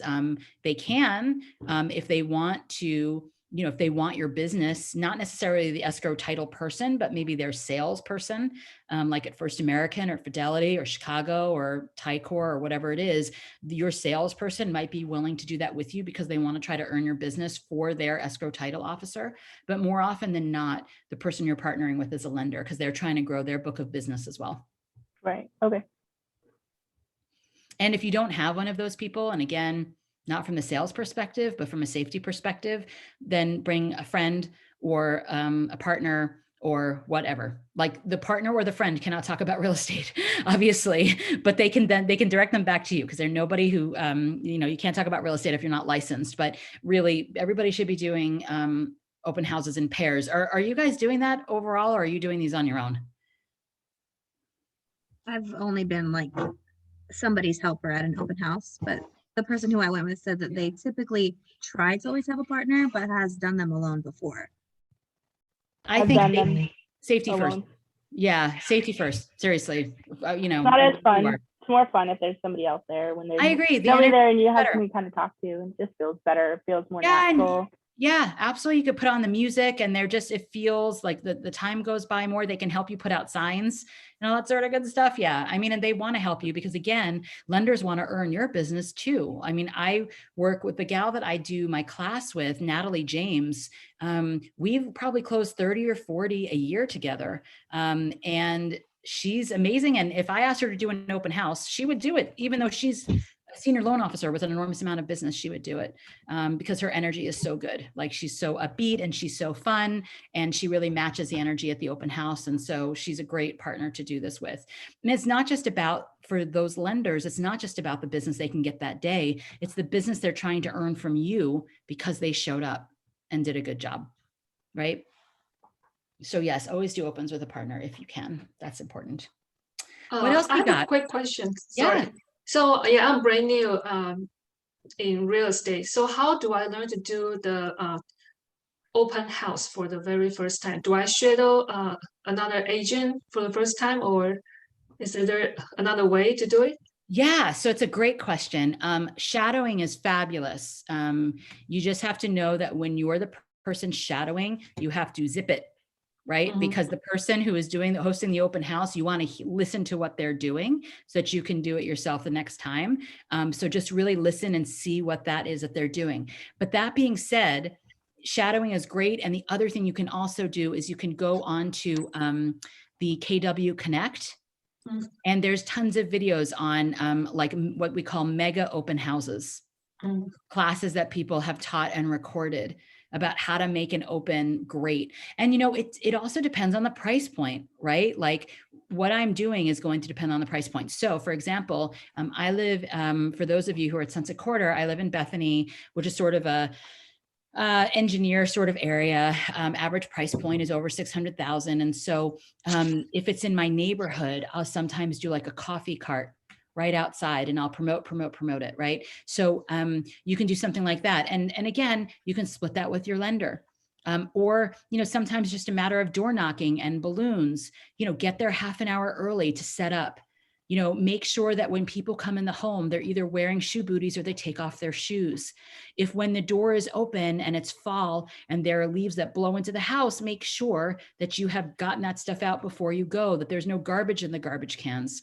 I always bring, and again, I don't make any apologize, I'm a little woo-woo, but I bring my essential oils. I'll bring like lemon and peppermint, right? So that if there's a little bit of a staleness in the air, that I put a couple of drops of that like in the sinks and in the toilet, just to kind of freshen things up a little bit. So I want to set the stage before we even open the house, right? Just to make sure that things feel welcoming, that the window blinds are open, maybe bring some music. I have a whole thing that says open house music, which is like Jack Johnson and some like chill jazz stuff. And when I used to do opens a lot, every single open house had a theme based on what I felt like the feel of the house was. So sometimes it was like Rat Pack. So I would put on some Frank Sinatra, and at the time when we could still do food, I'd do like a kind of a charcuterie board or something. And sometimes it was Paris, like in Orenco Station in Hillsborough. It feels very sort of French to me because I used to live in France, and that's what it feels like to me. So I put on some Edith Piaf and, serve croissants and orange juice or whatever it is. So, and we're not serving food so much anymore, right? But you can still set the tone, like be the hostess with the mostest, or the host with the most, or whatever it is. Like, like bring it.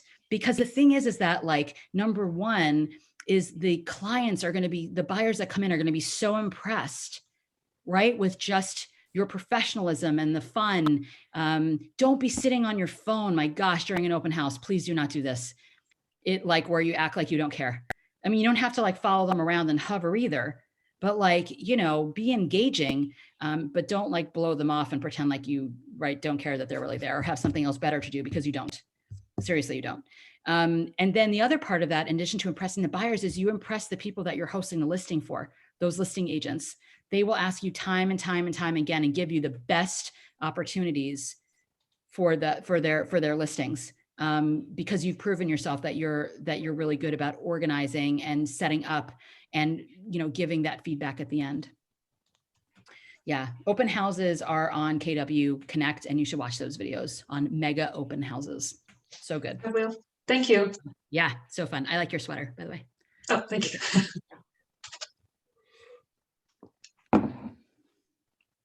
Okay. All right. What else? What other questions do you have? I have a question. Oh, sorry. Oh, go ahead. I just wonder, do you use LinkedIn to grow your professional network? This is so funny. I'm so terrible at LinkedIn and I don't get it. I don't get it. Like, I know it really works for some people, and they really, and I would say definitely look into it, because I know it helps people grow their business, but I'm like, how is this anything more than basically a glorified resume? I'm sure that there's something I'm missing, and I'm just kind of too old and set in my ways to learn other things, because as I said, technology is not my thing. But I would totally look into it and talk to someone who's really good at LinkedIn, because I've heard that it's actually a great source too. There's also tons of other things that I don't do, like TikTok videos, because again, old and I don't understand them. And then that other thing, what's that other app? Instagram. Instagram I love. Instagram I use all the time. No, what's the one where like you draw something and then it disappears? Snapchat. Snapchat. Right. Snapchat. Don't understand that either. At all. Don't get it. So I use Facebook and Instagram a lot. I love Instagram actually, because you basically have all of the great photos without all the drama. It's great. Twitter, I'll use a little bit, but again, not as much as I should, but I'm very, very, very consistent with social media. You need to have a business page that is separate from your individual page on social media, for sure. And try to make it personable. Don't do the canned stuff, like try to get stuff that's engaging, but try to have it really be you and your voice, even on your business page. Make it about I talk a lot about the community. That welcome home book that I was talking about, that binder that I give all my clients, I have a Facebook page that's called Welcome Home PDX, which is an extension of that. So that every time I add a vendor, or there's an event coming up, or there's something that I want to talk to people about, I put it on that page. Let me give you a great example of this, actually. So this was a super sad situation. There was a family who posted on, I think it was the Beaverton Moms Group, a community board. Her daughter was in the hospital and had several very severe sort of medical conditions and had throughout her life, and was going home on hospice. I know her because her real estate agent is actually my showing assistant. So I've known of this family for a long time. So when I saw her post on this group, I knew it was legitimate because I already knew the family. And so the situation was this was during that heat wave. You remember in the summer when it was like 110 degrees or whatever it was. And this little girl, like 11, 12 years old, coming home on hospice, and their air conditioner completely broke, like it needed to be replaced. And it was, I mean, it's so, the whole situation is so awful, but to bring your child home in that situation where it's sweltering, you know, and so really uncomfortable. So I read that and I called my friend Sam, because again, one of the greatest things about this job is that I get to really connect with so many different amazing professionals. And I called him and I said, and I actually called my friend Heather first, woman in business, and she didn't have any availability for her HVAC service to come out there and do anything. And I wasn't looking for them to do anything. I just wanted them to come out and evaluate it, because at that time, if you remember, it was so hard to get any like air conditioning person out in the middle of that heat wave, because, you know, everything was breaking left and right. So I called my friend Sam after I talked to Heather, and I said, listen, can you just get someone out there just to check it out and see what's going on, and maybe we can get it fixed. So he was amazing. And he went out he went out that afternoon, very late in the day. I told him the story, and he comes back and he tells me it actually needs to be completely replaced. Like it's toast. And we're talking about like a $12,000 machine here, right? The AC. So he said, I can get someone out there tomorrow and we can get that replaced. You know, we'll clear our schedule for all of the other appointments this guy had. And he went out and he did that. And then I got a text from my showing assistant in tears because he didn't charge them anything at all. He replaced their entire unit and everything that went along with it for nothing. And you realize, like, that's what we are. Like, that's what we do. Now, I can't fix an air conditioning unit. I can't fix squat, but I sure as heck know people that can. And I featured him on my Facebook page, on my Martin Family Real Estate Group Facebook page, and on my individual page, and on my Welcome Home page, because this guy didn't do it for any sort of glory, you know, like he just did it because he really felt for this family. And the amount of business that this guy continues to get from that post on social media is huge. He tells me all the time about all of the people who saw that. And then the news picked it up, and then the news did a story on the little girl who passed a couple of weeks later. And this guy from MP Heating and Cooling. And so the thing is that we may not think it's a big deal to have something like a Facebook page, like a business page, but we can do so much good for others through this platform. Right. And that business page attracted a whole different group of people, and that story, a whole different group of people than are on my friends list. On my business page, these are people that some of them are my clients, but some of them I don't even know. Right. And so I boosted that post. I paid for it because I wanted people to pay attention to this guy who asked for no fanfare whatsoever. And someday, if you ever meet this guy, ask him how much his business grew from that story, from helping that one person. And, you know, and he would do it. He helped pay for her funeral too. Just, you know, so I always say that, you know, money is good for the good that it can do for others. Right. And we can use what we do as a platform to help other people, if not for things that we can do through our professional partnerships with other people, which is why networking is so important. It is. Can I ask you about a practical question about Facebook? So I set up a business Facebook page, and Facebook is freaking out and telling me I'm only allowed to have one page, and I'm perplexed. So you mentioned you have several. I thought I need a personal page. It's different from my business page. So, yeah. And it's not, what do you call it? Anyways, I have a how you set that up? I do have a business page.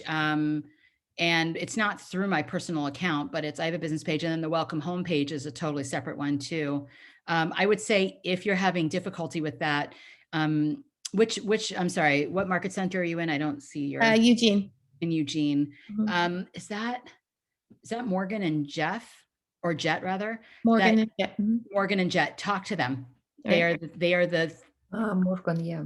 they are the heads of all things. Yes, they're great. technical. Thank you. I want to tell you too that you're saying that technology is not your thing. Mara will know that it's not my thing. And it has been a struggle for me to just keep pushing through and like a personal challenge, because I hate technology, but I love people and I love houses. And I love what you're saying about money's use and helping people and connecting. So thank you.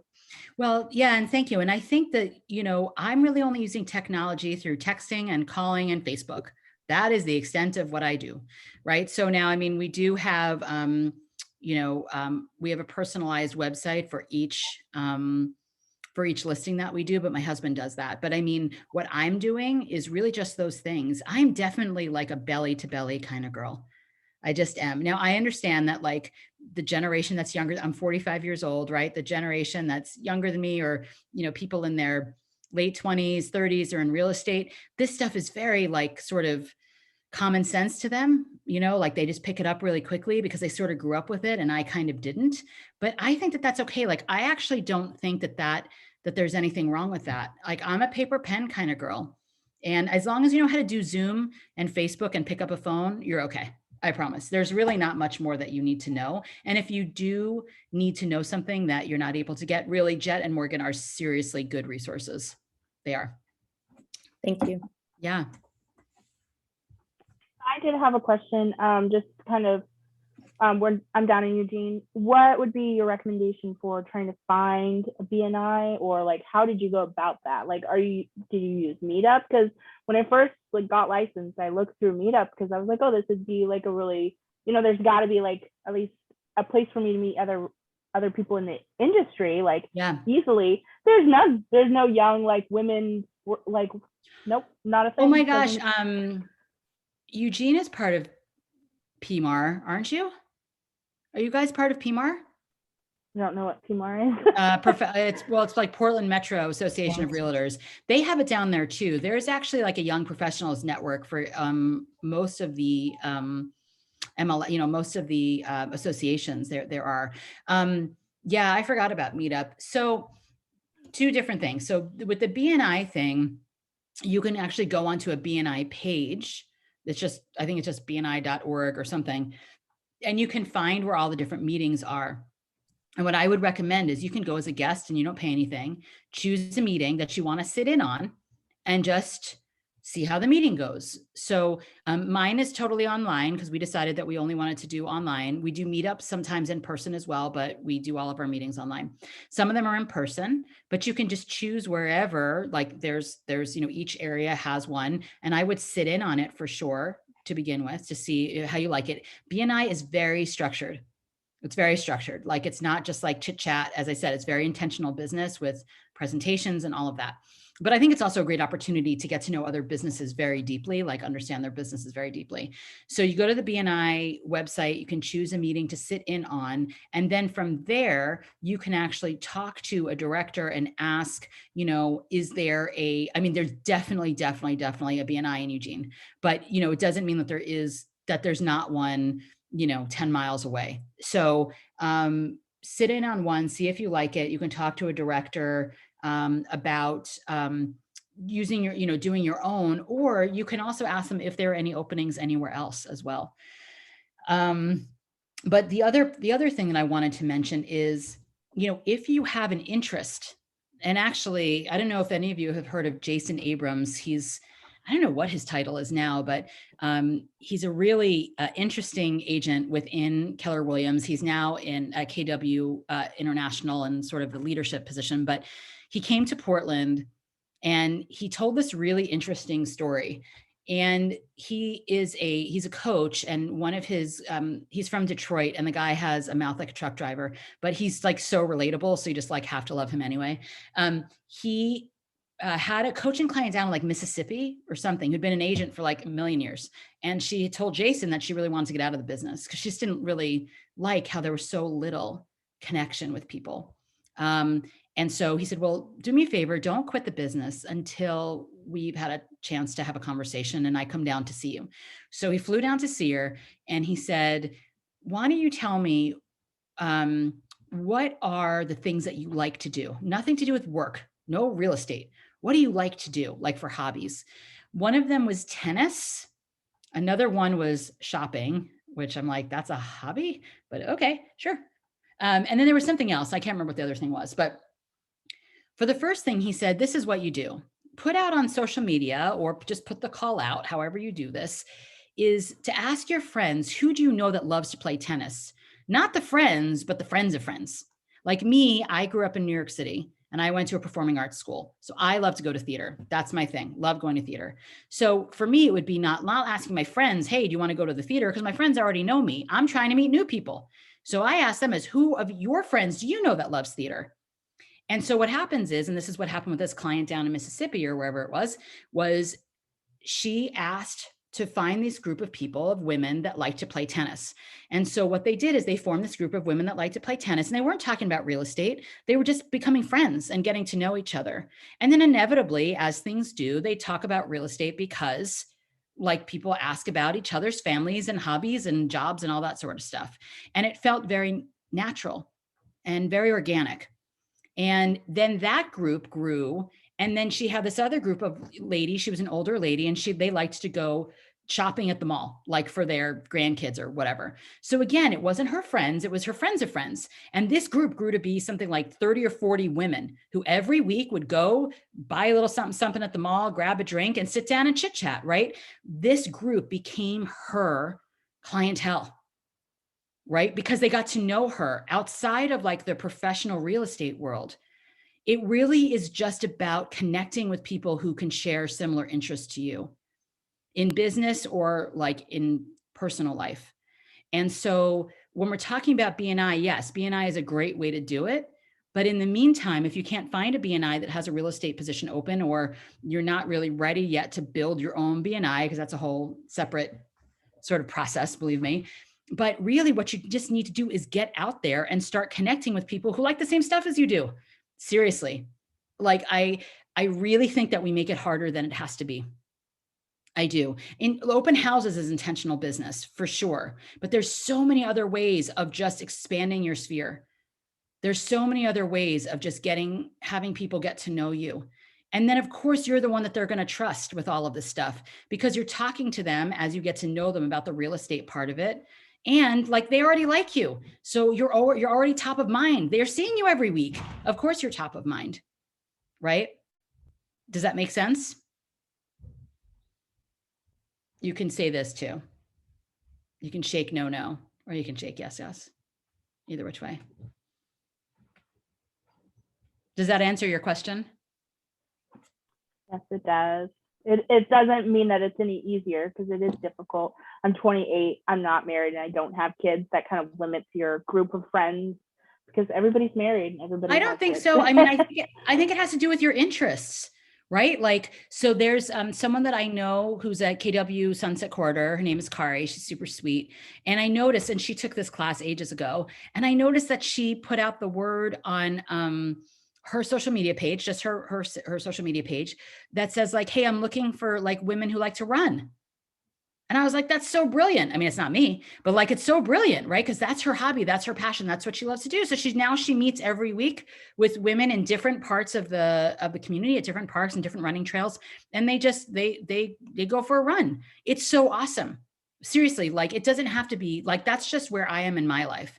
But like, if you have a pet, like if you have dogs or whatever it is, like dog lovers all love each other, right? They all talk about their dogs. They dress up their dogs. They talk about, all their dog ailments and what they feed them and what they're puking up and God knows what else, right? So like everybody has hobbies. Everybody has stuff. It doesn't matter if you have kids or you're married or not married. It doesn't matter. It's really about just connecting with people who share similar interests. Now, if you have no interests, then that's another issue. Then you need to have a hobby. But seriously, or if it's church, or if it's synagogue, or if it's, whatever, there's always communities of people that share your interests. I promise.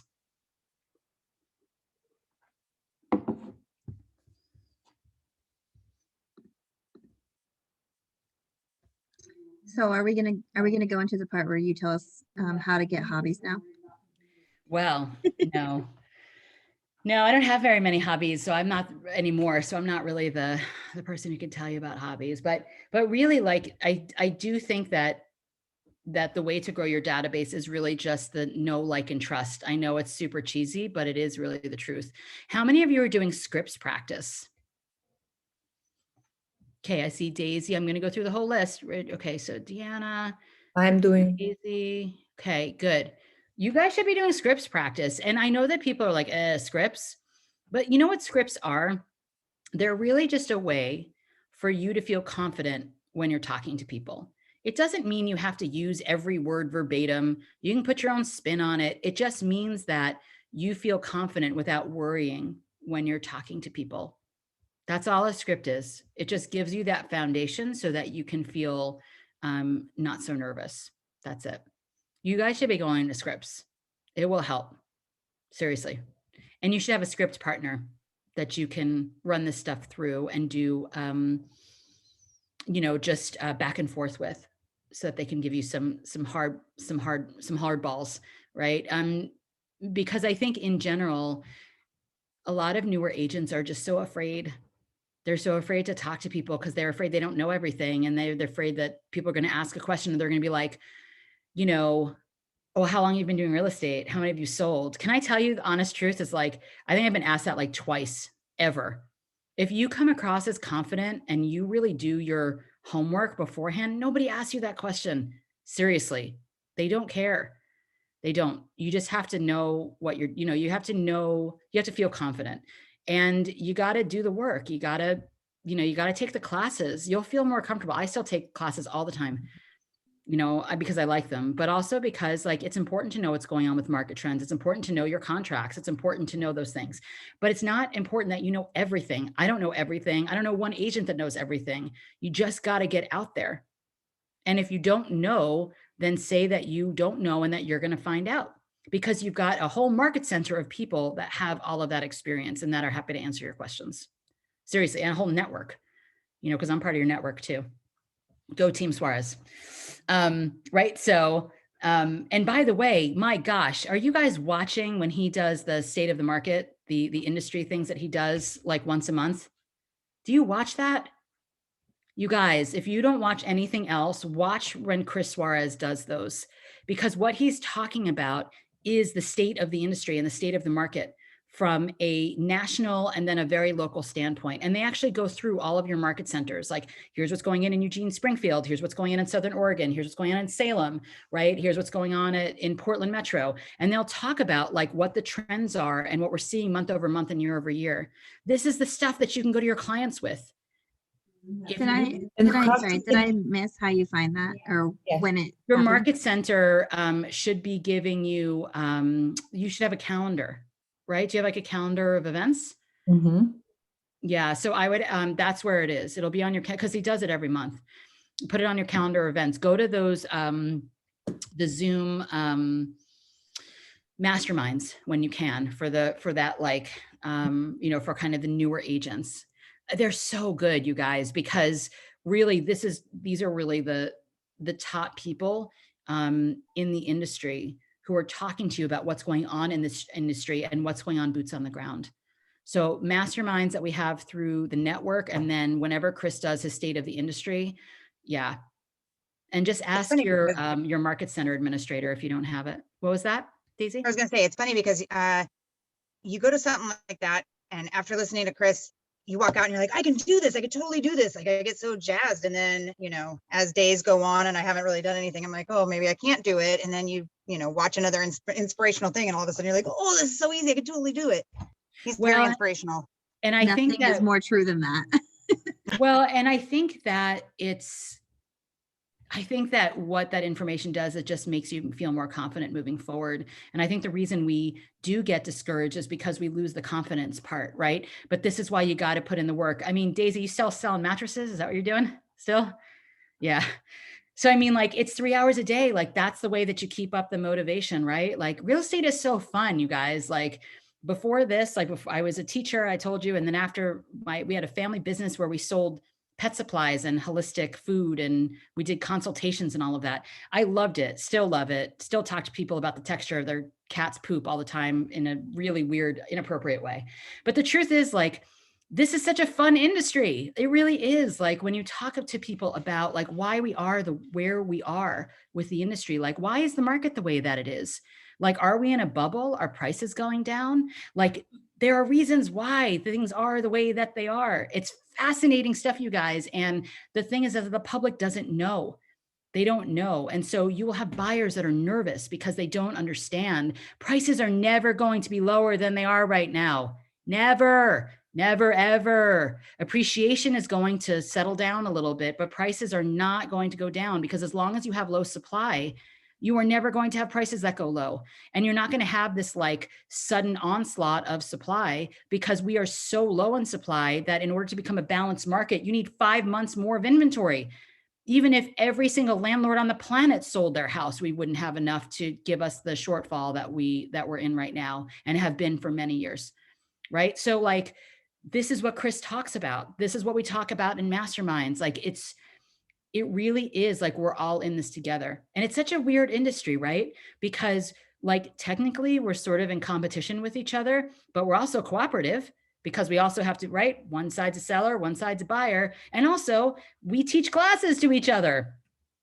You know what I mean? It's a very weird industry, frankly, but it is really fun. And I would draw the energy. What Daisy said is really true. Like, you can have a bad day, and that's okay. Everybody has a bad day, but then you go get yourself into a mastermind or watch one of the things, because it will re-inspire you that we all have bad days, but we got to just keep moving along. Really.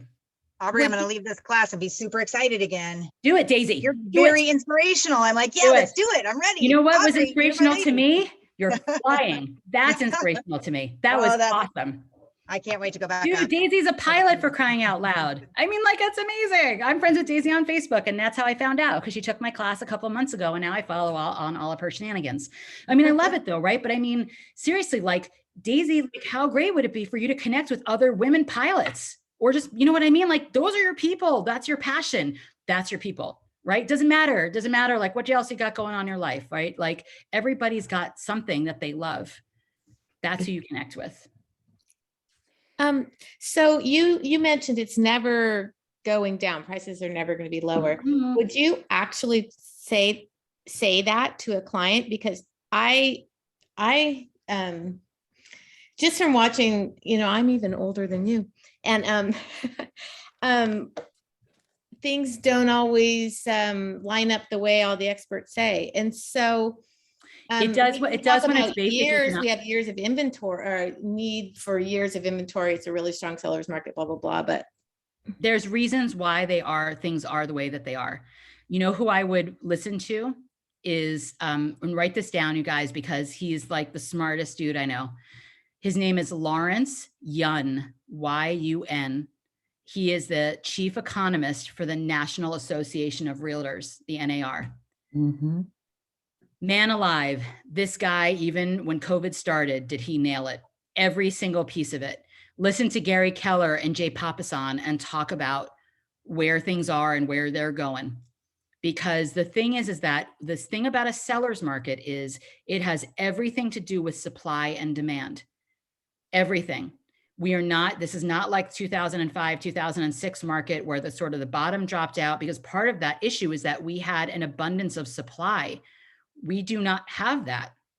So but that's not forever. I mean, I don't understand. It's been for 15 years. It's been for 15 years. We have been undersupplied. Usually real estate is in a 10-year cycle, right? It goes like this. So it's a longer cycle, but I mean, I was doing remodels and we had way too much supply all of a sudden. Well, where is the supply going to come from? Where is that going to come from? The reason we have low supply is because of urban growth boundaries, right? Is because we have way more people, at least in our area. I'm not sure where you are. Where are you? Eugene.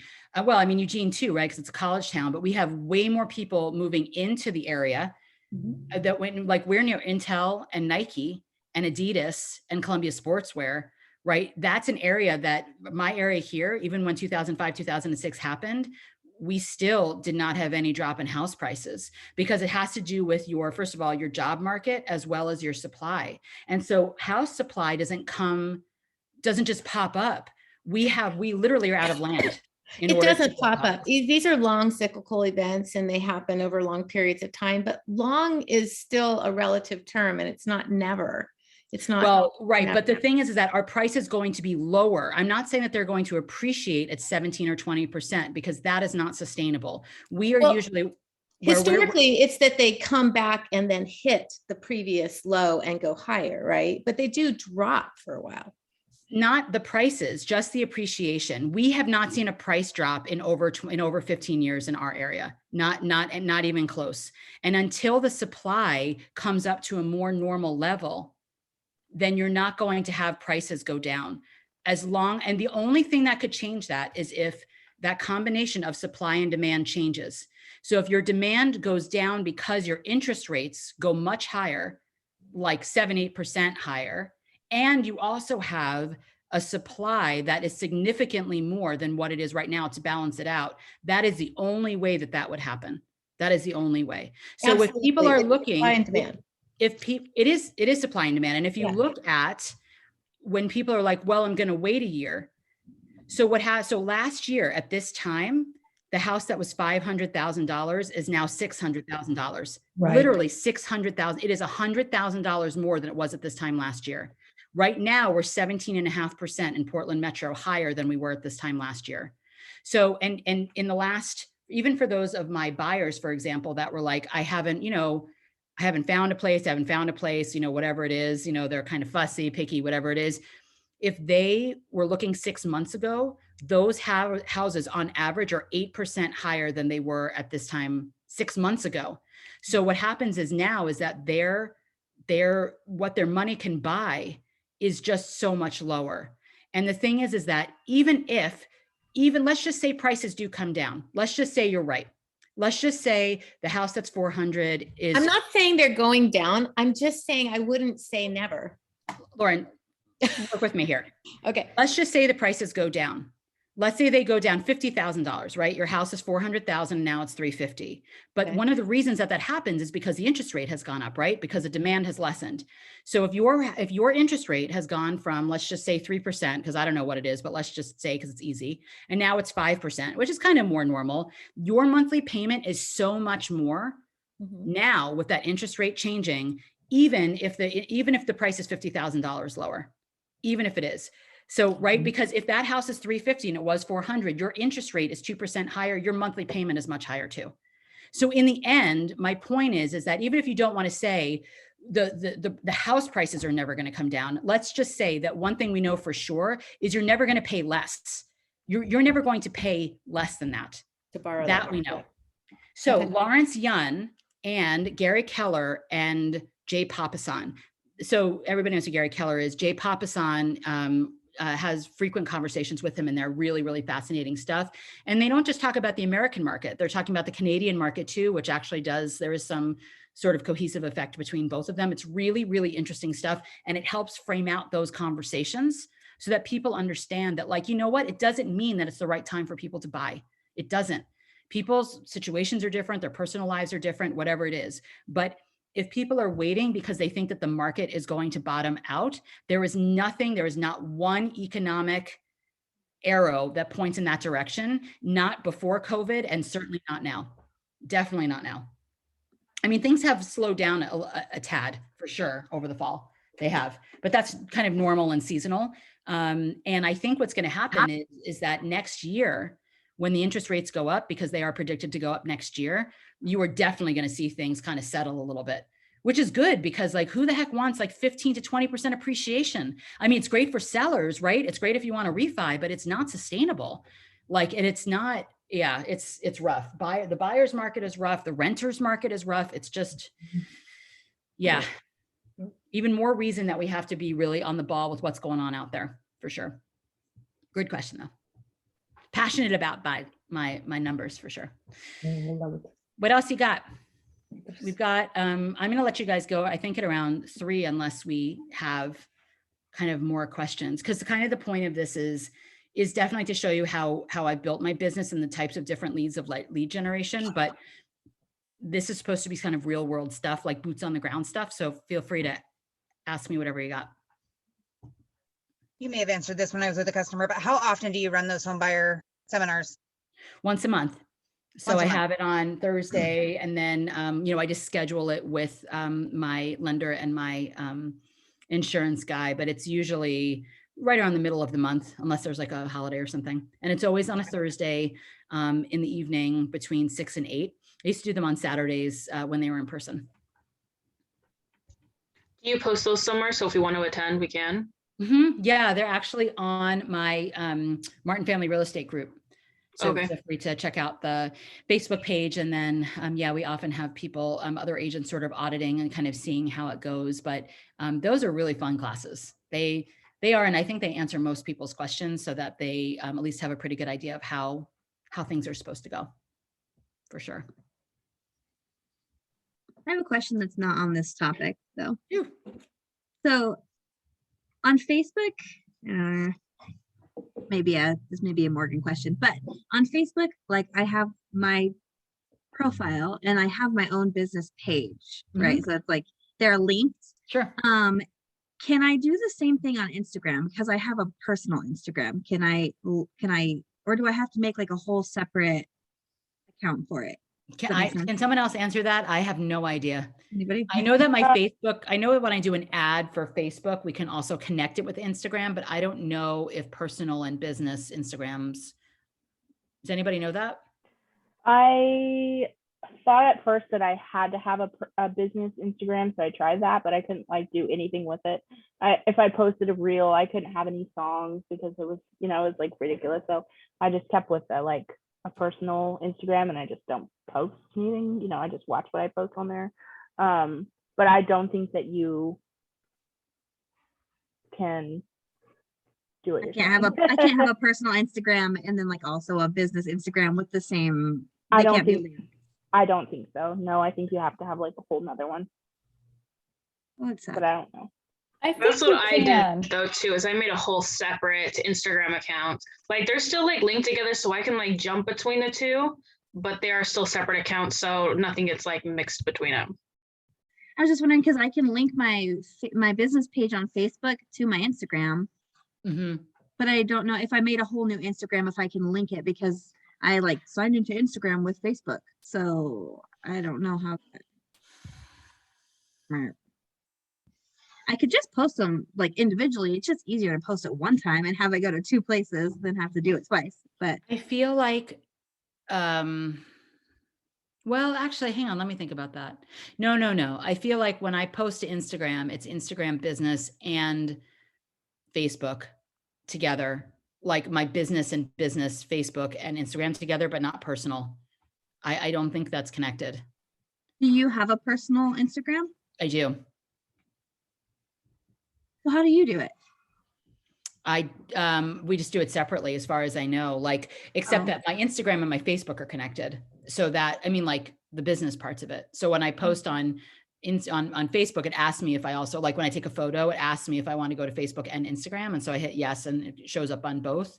But if I want to do something on my personal Instagram, it's separate from my business Instagram.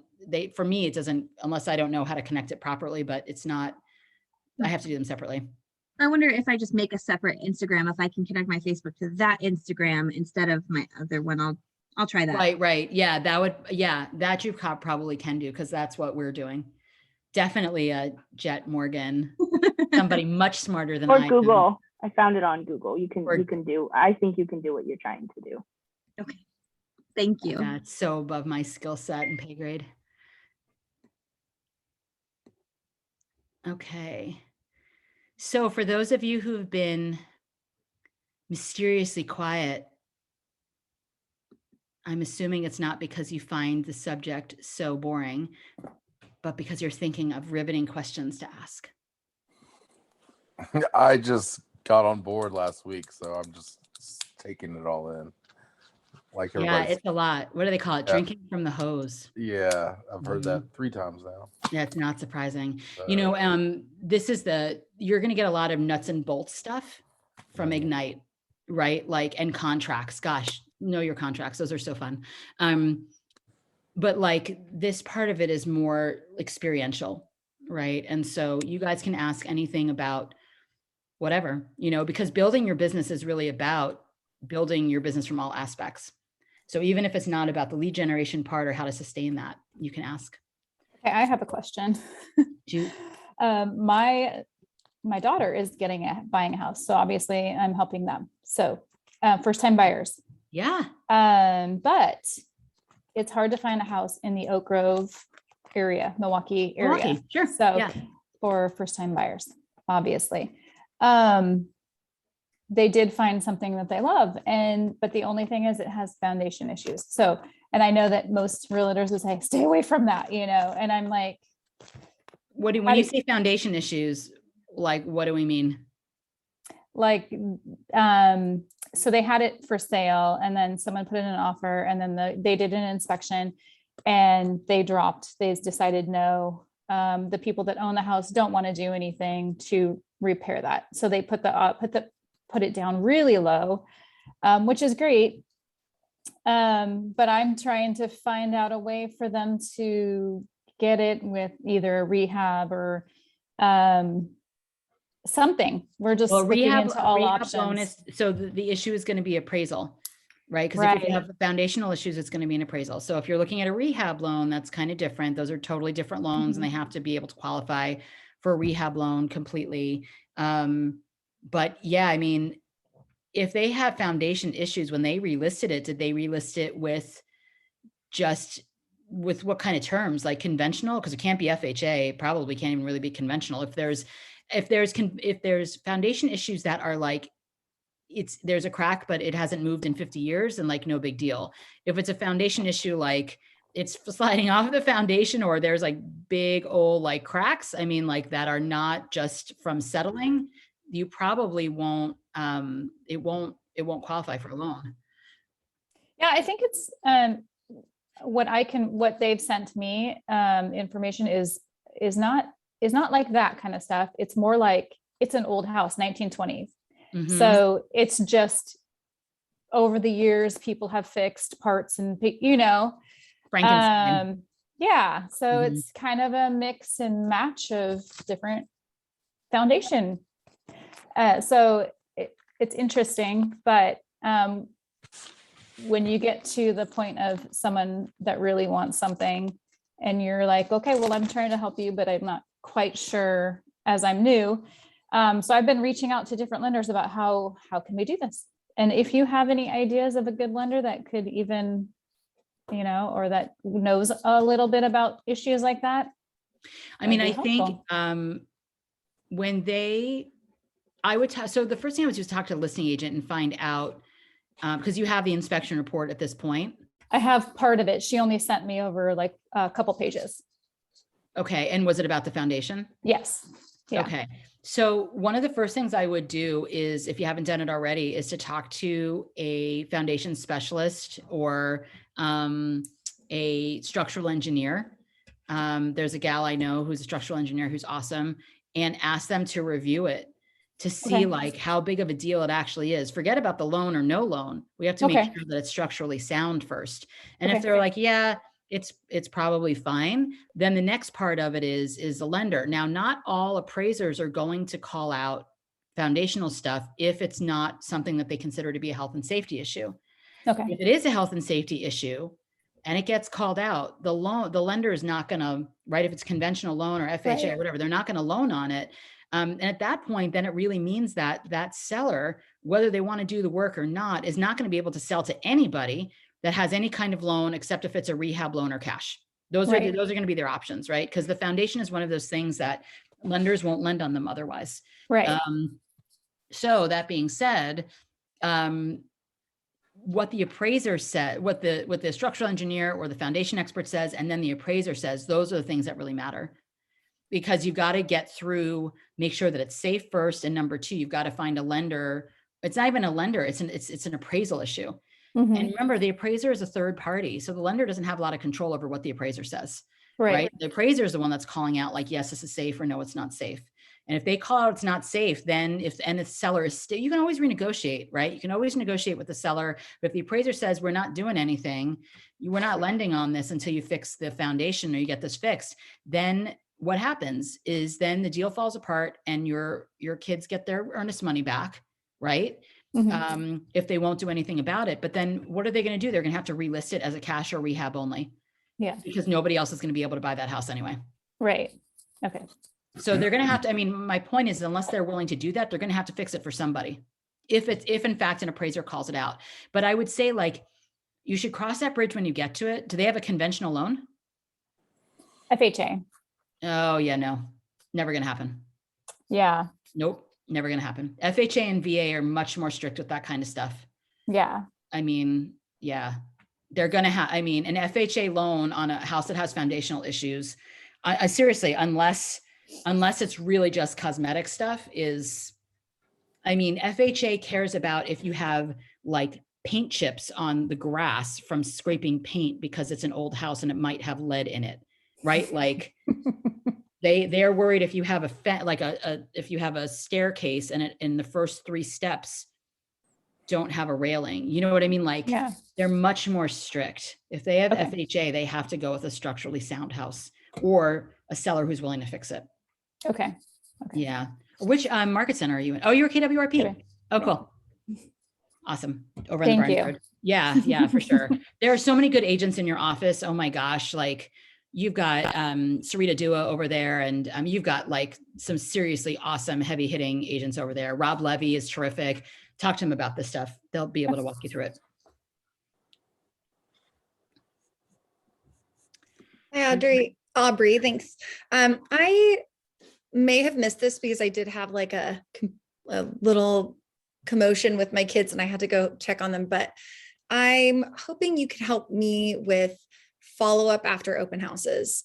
Do you have sort of a, did you figure out a nice sweet spot? I think you did. You mentioned it early on that it took you some figuring out to know how to follow up. I'm just finding that I have some very engaging conversations with people during the open houses, and they often seem excited about the idea of me following up with them, and then I don't hear anything. And after I usually do email, but I did try texting yesterday. I'm just wondering if you have like a recipe for success that you might share or suggestions that I might try. So how do you ask them when they sign up at open houses how they prefer to be communicated with? I usually ask them if it's okay with them if I follow up with an email, something like that. But I have not asked that specific question. I could try that. I would ask that. I feel like I get a lot more from text and phone call than I do from email. Now, email is great for things like Drip Campaign, and I would certainly get their email, and you can put them on, like that. You can send them a TMO report, or you can send them sort of a snapshot of what's going on in their community or whatever it is. But that's great for email. But the real conversation really is like, is so let's just say you do an open house on a Sunday, and you note that the offers are going to be reviewed on Monday at 8. That's a really good opportunity to pick up the phone and say, hey, we met at 123 South Main Street yesterday at the open house. Just wanted to let you know that they're actually reviewing offers tomorrow at 8 o'clock. Is this a house that you have interest in? I'd be happy to help you, ask some questions or write an offer. Or if not, when would be a good time for us to do a buyer's consult, right? And so like a text or a phone call but ask them how they prefer to be communicated with, right? Like if they have a baby at home, maybe a phone call is not their way that they prefer to be communicated with, right? So I would ask them that question first, but I would make sure if you are texting that there's a question, right? That it's not just a statement, so that you're asking them a question that they would respond to. And then sometimes, honestly, sometimes they just don't respond. I mean, sometimes they don't, but if you've got that engagement going, then just keep it going, and just say, I really enjoyed our conversation when we talked about XYZ, where they're reviewing offers. Do you have interest in that house? And then see if they respond. And then if they say something, then keep that conversation going. But I think you have to refer back to the conversation that you had with them, because you may have not been the only open house host that they saw. And then ask them questions in the follow-up text. I mean, honestly, phone calls are usually the best if they don't mind getting a call. Thank you for that. I might just say, just for the group, this did happen to me once, where it was a pretty busy open house. And I realized that the first person who signed in didn't put their phone number down. And I didn't realize it until later. No one else put their phone number down after that, even though there's a little section just for that information. I thought that was really telling about how people, fill out forms and things. They copy what they see above. So that was kind of unfortunate for me because I couldn't follow up with any of these people by phone. And it was a demographic of like buyers I think would have responded better to a phone call. So that was unfortunate. That's a bummer, but you're right. They do. They kind of follow suit, don't they? Yeah, they do. They like whoever leads the pack. And then if they make a mistake, then everybody makes a mistake. Yeah. That's a good point. They have this, I don't know if any of you have tried it yet, and I don't, but I know it's an awesome thing where there's a program where you can sign in on your iPad, on your tablet. It's so cool. And you're not even like writing anything in, you're just having them sign on that. Or sometimes there's even QR codes, or I don't know. It's way above my skill set, but there's definitely really cool apps that have sign in just through a tablet, which might kind of alleviate some of that difficulty.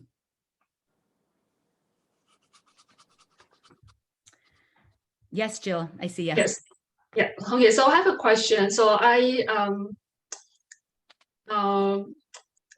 have the emails, the work emails of my prior coworkers. Is it inappropriate to send like a marketing campaign to people's work email, or is it better to send it to their personal emails?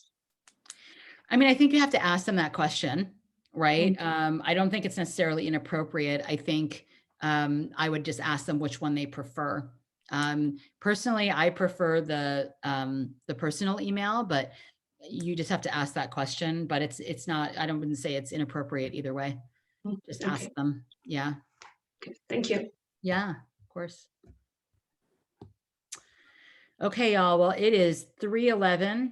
And if anybody has any further questions at all, I'm going to put my contact information in the chat.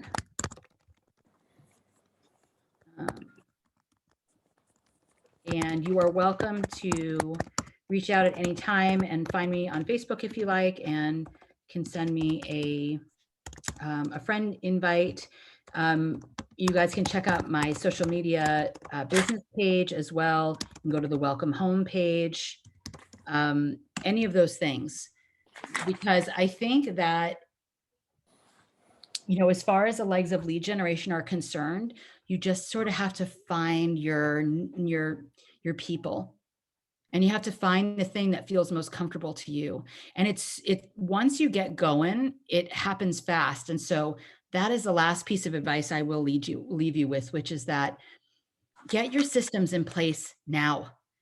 Do it now. Get your CRM in place, get all of the pieces of your business for your business plan. You want to make sure that you've really got a good foundation, because once you get busy, it's really, really hard to backtrack. It is. And then you're going to feel very overwhelmed.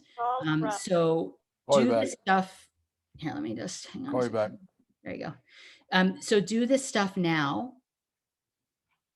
And I know that it feels like you're probably just raring to go, and that you just want to get out there, and you should do the open houses, and you should build your database and get people to command every day, all those conversations.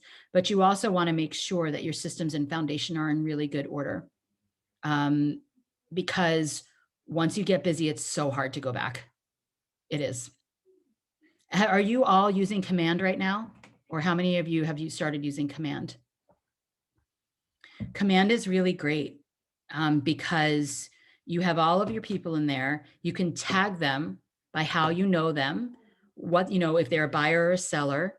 You can, the way that I tag mine is like newsletter, buyer perspective, If they came to one of my events, I'll tag them for like Santa party or whatever it is, right? So that I know who these folks are. Did they come to my home buyers class? Were they a referral? Because when I want a list of all of those people, like for example, if I want to invite all of the people who did not come to my class last month, they were a DNA, did not attend. All I have to do is go into command and click and sort for DNA. And all of the people who signed up for my class but didn't come are going to show up on that list. So easy. So start that process of getting your people into command every time and tagging them right away. Don't leave it for another time because you'll forget, I promise. Just do it now and get your foundational stuff done. Because once your business explodes, it'll be so much easier. Is that what Seriously. you use, Aubrey? Do you What was use that? command? I do. That's what you use? I Command? do. Okay. Yeah. It's the only thing I use. Has anybody found an automated way to get information into command, or is it all? It's all, well, that's not totally true. You can, there's ways to do it through where you can dump things in through other programs, but I just had an Excel sheet. So it was, and so yeah, for the most part, it was every time, because then you got to tag them. And so of course, command doesn't do that either. And there's different fields for things. Jet and Morgan can talk to you about that too. I know they're like the best, that if there's a program that you're using to get all of your people in one place, that they might be able to just kind of dump it in. But as for me, we had to do it all individually. And now it's really easy because just as people come up, we just put them in and it takes 2 seconds. But when you're just starting, that's why I said, like, get this stuff done now, because, oh my gosh, once you start getting busy, this becomes such a chore. Like, it's such a chore. I thought there was a way, because this is my second time at Ignite. I thought that there was a way when I took the class with Morgan and Jet before that you can do you can do bulk at a time and then upload them all at the same time. It depends on the program that you're using to, like in command, to put it in. Yeah, there was a thing that you can upload it through Excel. I tried That it once way. and it didn't work. Oh yeah, Yeah. never mind. That was totally it. And I've done it before. That's how So I we, upload so I we are used able a to, YouTube video, and then you can convert it to a CSV, which is what command needs it to be in a CSV form, and then you Right. can import it. that's what I was going to say. That's what I did. You've got to convert it into something else before it will dump in. But that's why I said it's kind of a Jet question. But on the other hand, on the other side of that, when I have, like, I do, what's that? Like Evite, if I have like an event coming up. So what I'll do is I'll take the emails that are in command and export them. And then I can put them into Evite from command. So it's really easy to do it that way because it just exports it into a CSV file and then you just put it into like whatever your program is that you're using. But to come into command, I know it's a little trickier. And so that's why I would talk to Jet about that piece of it, Jet and Morgan. Yeah. Okay, so if you wouldn't mind, and as I said, I know that class is a little bit unorthodox, but I find that this seems to work pretty well for folks most of the time. But if you wouldn't mind, when you get the form from Mara, just make sure that you give sort of an overview of what you thought of the class, because it does help sort of help me figure out where I need to do a little bit better. And also just helps me to do my master faculty for KWRI. That would be awesome. And if there's any questions that you feel like you didn't think of in the class or just weren't comfortable asking, please feel free to shoot me a message or a text, and I am happy to help in any way that I can. It is 3:17, and I think that is a good number to end on. So thank you so much for joining. I really appreciate all of you being here. Very excited for you guys to get going here. It's a great time to be in real estate. It really is. It's fun, and it's definitely not the same from transaction to transaction. So I wish you all lots of luck and a very, very successful last quarter. Thanks, Thank guys. you. Thank you. Thank you. Take care, guys.